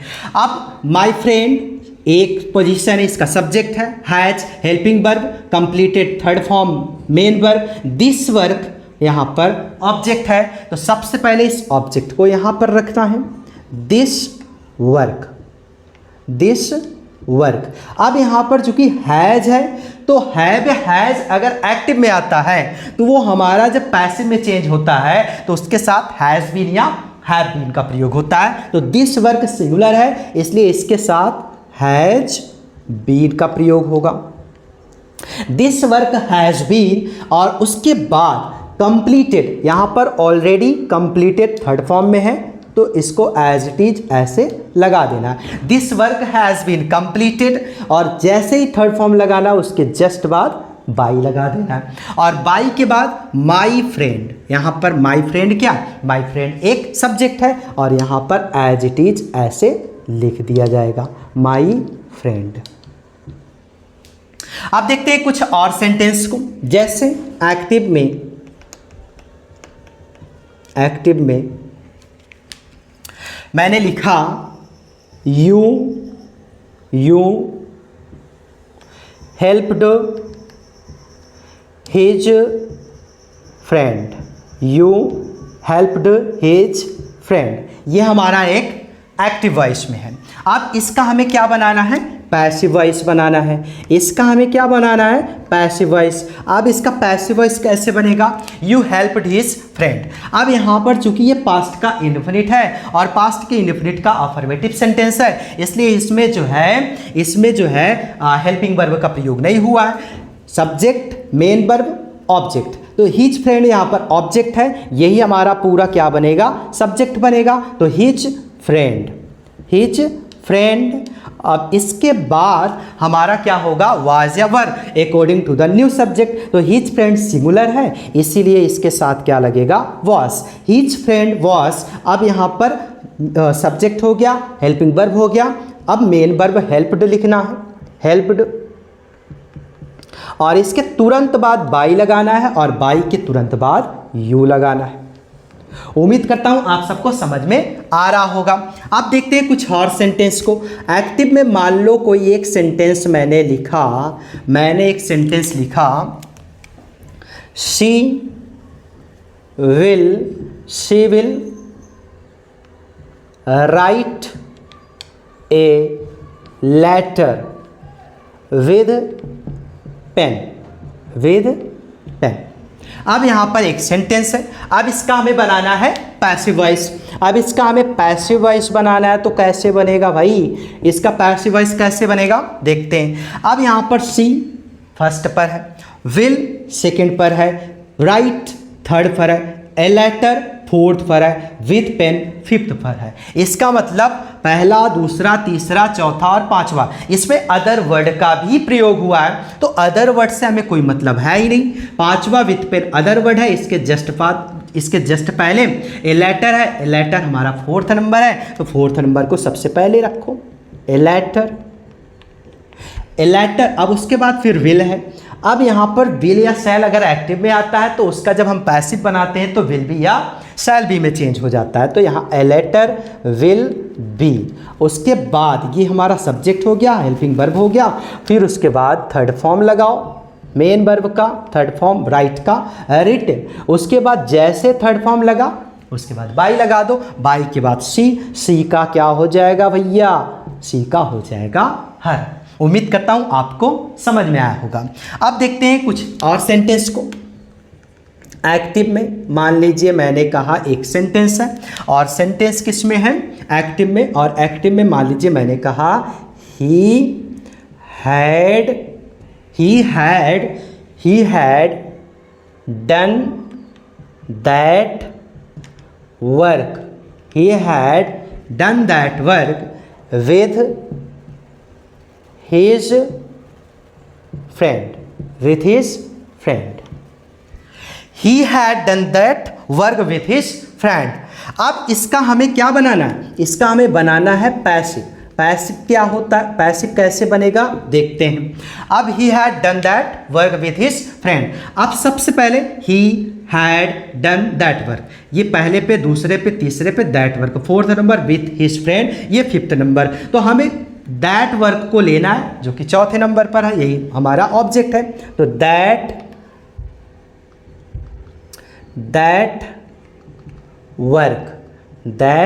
work, अब ये हमारा दैट वर्क हो गया। दैट वर्क के बाद अब यहाँ पर हैड आया है और जब हम पैसिव बनाते हैं तो हैड बीन में चेंज हो जाता है। तो दैट वर्क हैड बीन। अब उसके बाद डन यहाँ पर ऑलरेडी थर्ड फॉर्म में है, डन लगाया, उसके बाद बाई के बाद ही का हो जाएगा हिम के बाद बचा क्या, हिम के बाद बचा विथ हिज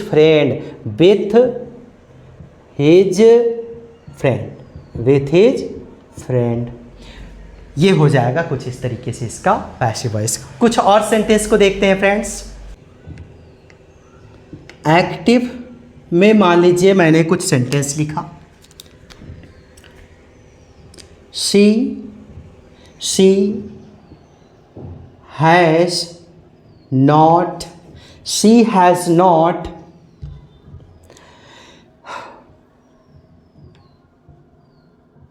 completed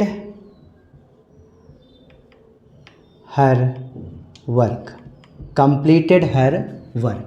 अब ये एक सेंटेंस है, she has not completed her work. अब इसका हमें क्या बनाना है, पैसिव। इसका हमें पैसिव बनाना है। कैसे होगा, she has not completed her work. सबसे पहला काम, हर वर्क को यहाँ पे रखो, हर वर्क। अब हर वर्क के हिसाब से हैज़ नॉट, हैज़ बीन या हैव बीन इसका प्रयोग होगा। चूंकि हर वर्क सिंगुलर है तो यहाँ पर क्या हो जाएगा, हैज़। अब चूंकि यहाँ पर नॉट भी आया है तो एक हेल्पिंग वर्ब जैसे लगाओ तुरंत नॉट लगा दो और फिर उसके बाद दूसरा हेल्पिंग वर्ब लगा देना है। Her work has not been, उसके बाद फिर कंप्लीटेड,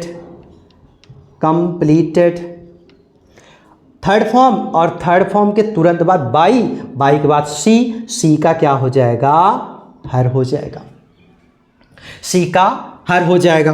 अब देखते हैं कुछ और सेंटेंस को।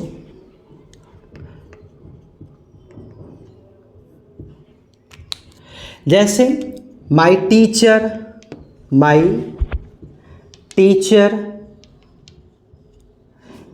Is teaching me, my teacher is teaching me. अब यहाँ पर एक सेंटेंस है, सेंटेंस आपका प्रेजेंट के कॉन्टिन्यूअस में है। अब इसका हमें बनाना है पैसिव। पैसिव बनेगा कैसे देखते हैं। My teacher is teaching me, सबसे पहले माई टीचर सब्जेक्ट है, इज हेल्पिंग वर्ब है, टीचिंग मेन वर्ब है और मी यहाँ पर ऑब्जेक्ट है। अब यहाँ पर मी ऑब्जेक्ट है। अगर मान लो कोई प्रोनाउन ऑब्जेक्ट यहाँ पर आता है, जैसे कि आई का मी, ही का हिम, शी का हर, बी का अस, यू का यूं, दे का दिम, तो जब भी अगर यहाँ पर ऐसा कुछ ऑब्जेक्ट्स आता है तो वो ऑब्जेक्ट जो है सब्जेक्ट में बदल जाएगा। तो जो भी उस प्रोनाउन का सब्जेक्ट होगा वो सब्जेक्ट यहाँ पर पैसिव वॉइस में लिखा जाएगा। जैसे यहाँ पर मी का सब्जेक्ट क्या होता है, आई, तो यहाँ पर आई लगाया जाएगा। तो आई हो गया।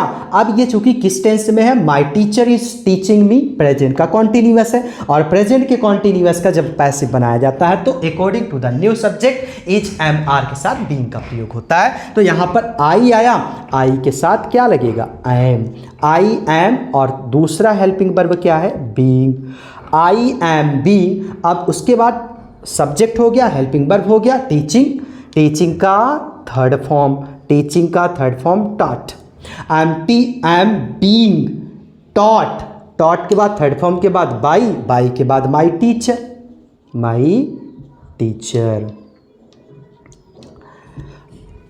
अब देखते हैं आगे कुछ और सेंटेंस को। एक्टिव में मान लीजिए सेंटेंस है, एक्टिव का मान लीजिए सेंटेंस है, she was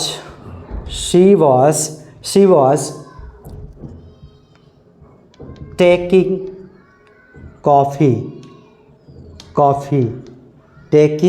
coffee with, she was taking coffee with her friends। अब यहाँ पर she was taking coffee with her friends। अब इसका क्या बनाना है, पैसिव। अब पैसिव कैसे बनेगा देखते हैं। सबसे पहले सी फर्स्ट पर, वॉच सेकंड पर, टेकिंग थर्ड पर, कॉफी फोर्थ पर। तो कॉफी यहाँ पर ऑब्जेक्ट है तो इसको सबसे पहले रखो, कॉफी। अब कॉफी के हिसाब से वॉज बीइंग या फिर वर बीइंग का प्रयोग होगा। तो यहाँ पर वॉज बीइंग का प्रयोग हो जाएगा क्योंकि कॉफी को सिंगुलर माना जाता है। कॉफी वॉज बीइंग, टेकिंग का थर्ड फॉर्म टेकन के बाद बाई के बाद सी का her. Coffee was being taken by her with her friends.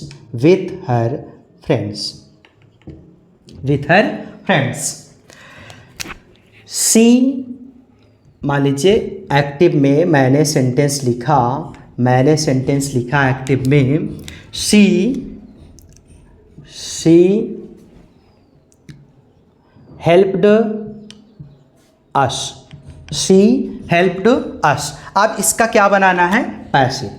इसका पैसिव बनाना है।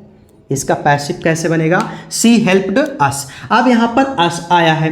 अब यहाँ पर अस हमारा ऑब्जेक्ट है और इस ऑब्जेक्ट का सब्जेक्ट क्या होता है, बी। तो यहाँ पर बी लगा देना है। अब चूंकि ये हमारा पास्ट का इंडेफिनिट है, पास्ट के इंडेफिनिट में वर्ब का second form, first form, did, अगर इन चीज़ों का प्रयोग होता है तो जब हम पैसिव बनाते हैं तो नए सब्जेक्ट के हिसाब से वाज या वर में उसको बदल देते हैं। वी वर, अब हेल्प्ड थर्ड फॉर्म लगा, फिर उसके बाद बाई लगाना है, सी का हर हो जाएगा। We were helped by her. उम्मीद करता हूं आपको यह भी समझ में आया होगा। अब देखते हैं एक और सेंटेंस को।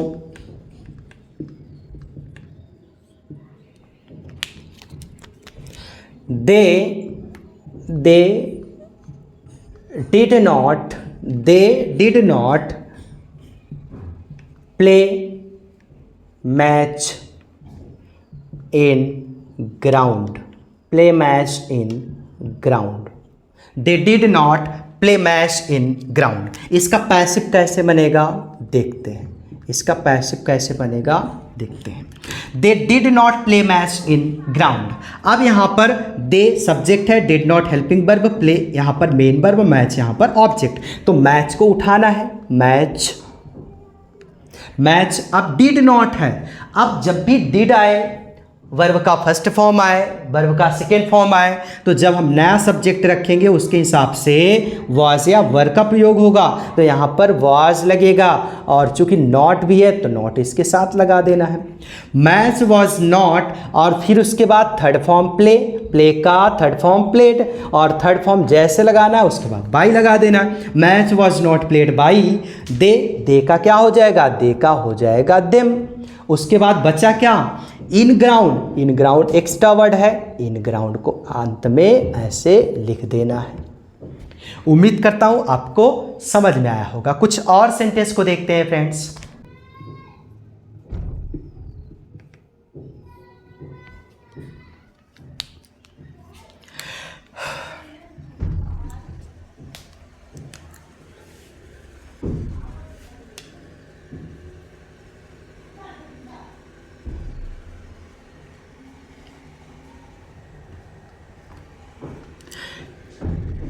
My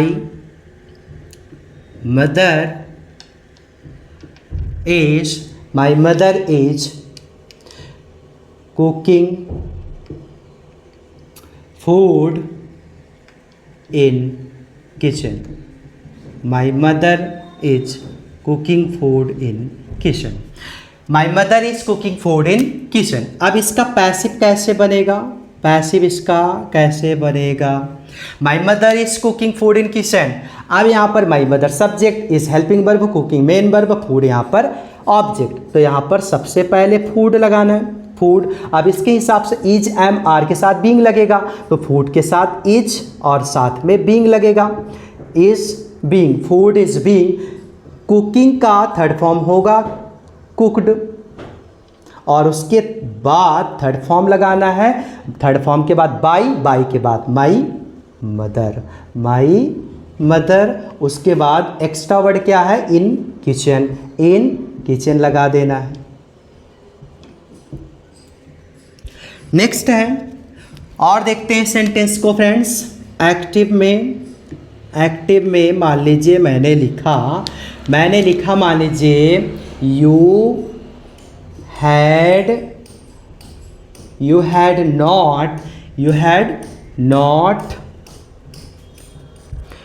not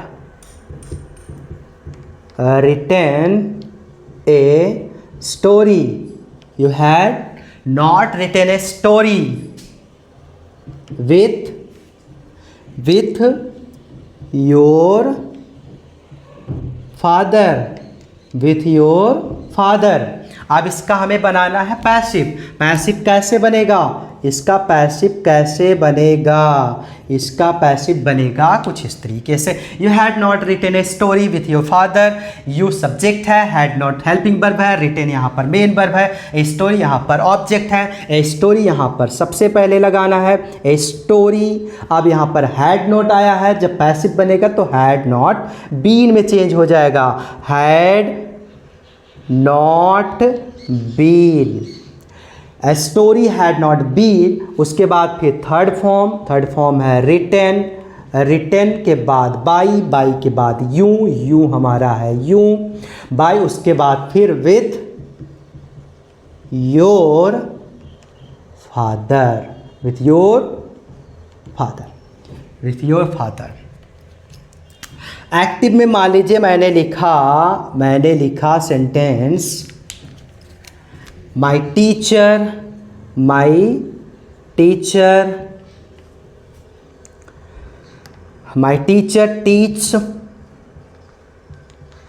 physics। My teacher teach physics। यहाँ पर है माई टीचर टीच फिजिक्स। ये हमारा प्रेजेंट का इंडिफिनिट है। इसका जब हम पैसिव बनाएंगे तो कैसे बनेगा, इसका हम पैसिव बनाएंगे तो सबसे पहले फिजिक्स को रखना पड़ेगा। तो फिजिक्स सिंगुलर होता है, जो कि एक सब्जेक्ट का नाम है फिजिक्स। उसके बाद फिर यहाँ पे प्रेजेंट इंडिफिनिट है, और जब प्रेजेंट इंडिफिनिट का पैसिव बनाया जाता है तो इज एम आर में चेंज होता है। तो फिजिक्स इज टीच का थर्ड फॉर्म टॉट। उसके बाद बाई और माई टीचर।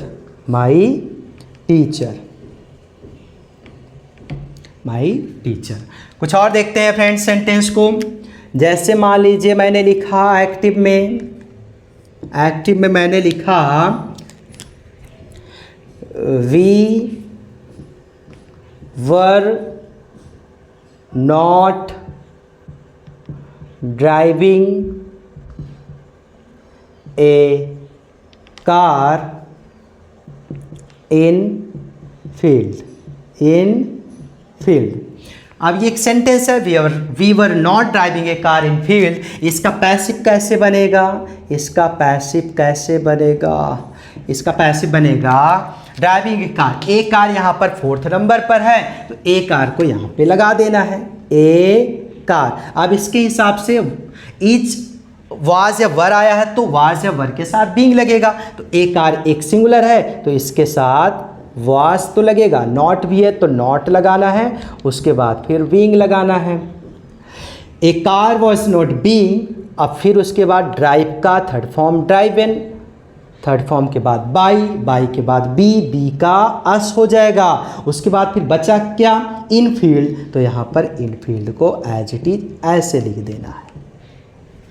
उसके बाद फिर मान लीजिए एक सेंटेंस और मैं लिखता हूँ एक्टिव में, एक्टिव का एक सेंटेंस मैं और लिख रहा हूँ। जैसे मान लीजिए मैंने लिखा हिज फादर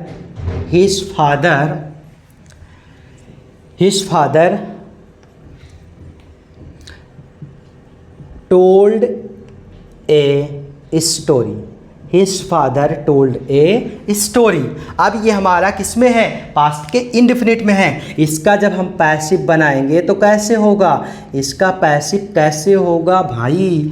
इसका पैसिव होगा his father told a story. अब यहाँ पर स्टोरी एक जो है किस में है? ऑब्जेक्ट है तो ए स्टोरी को यहाँ पर सबसे पहले लिखो। उसके बाद ये हमारा क्या है? पास्ट का इंडेफिनिट। पास्ट का इंडेफिनिट का जब हम एक्टिव से पैसिव बनाते हैं तो वो वाज या वर में चेंज हो जाता है अकॉर्डिंग टू द सब्जेक्ट। तो ए स्टोरी, इसके बाद फिर वाज, ए स्टोरी वाज, फिर told, a story was told by his father.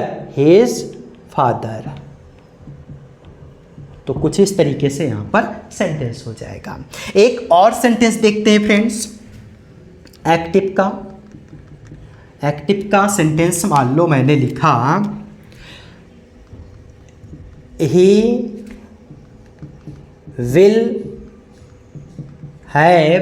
He will have sung a song in school. He will have sung a song in school. अब इसका हमें passive बनाना है तो कैसे होगा? इसका पैसिव कैसे होगा देखते हैं। He will have sung a song. A song यहाँ पर क्या फ्रेंड्स? ए सॉन्ग यहाँ पर 4th नंबर पर ऑब्जेक्ट है, ए सॉन्ग लिखो। उसके बाद फिर विल हैव है तो विल हैव के साथ विल हैव बीन हो जाएगा, विल हैव बीन। उसके बाद फिर थर्ड फॉर्म संग के बाद बाई के बाद ही का क्या हो जाएगा? हिम। और उसके बाद क्या बचा? In school. सोचो फ्रेंड्स, अगर मान लो इसी एक्टिव में विल और हैव के बीच में नॉट होता, ही विल नॉट हैव संग ए सॉन्ग इन स्कूल, तब अगर उसका पैसिव बनाना हो तो कैसे बनाते?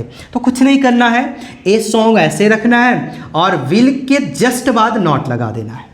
सॉरी, विल हैव के बाद नॉट लगाना है। Will have not been sung by him in school. तो कुछ इस तरीके से निगेटिव वाला होगा। सो फ्रेंड्स, उम्मीद करता हूँ आपको एक्टिव से पैसिव समझ में आया होगा और जो भी एक्टिव से पैसिव से रिलेटेड डाउट्स था, समस्या था, प्रॉब्लम्स थी, आई थिंक आज इस वीडियो के माध्यम से समाप्त हो गया है। लेकिन अभी एक्टिव से पैसिव पूरी तरह से समाप्त नहीं हुआ है। अभी बहुत सारे डाउट्स हैं और ये चूँकि लंबा वीडियो हो गया है, सो और भी जो डाउट्स हैं एक्टिव से पैसिव से संबंधित में, उस डाउट्स को हम लोग अगली वीडियो में देखेंगे क्योंकि अभी बहुत सारा कुछ बचा है। ये अभी तक हम लोगों ने जो पढ़ा है वो असर्टिव सेंटेंस का था। अभी इसके साथ साथ जो है हम लोग इंट्रोगेटिव सेंटेंस पढ़ने वाले हैं, इम्परेटिव सेंटेंस पढ़ने वाले हैं और इनके साथ साथ मैं और आपको बताना चाहूँगा, ज़रूरी नहीं है कि हर जगह पे प्रपोजिशन बाई ही लगे पैसिव में। अभी और ऐसे वर्ब्स हैं जिनके साथ कुछ कंडीशंस होते हैं, जिनके साथ बाई का प्रयोग नहीं होता है। जिनके साथ कुछ और प्रेपोजिशन का प्रयोग होता है। तो अगली वीडियो में हम लोग उन चीज़ों को भी देखने वाले हैं, ऐसी समस्याओं को दूर करने वाले हैं। So thanks for watching my video. मिलते हैं एक नेक्स्ट वीडियो में, तब तक के लिए थैंक्स अ लॉट।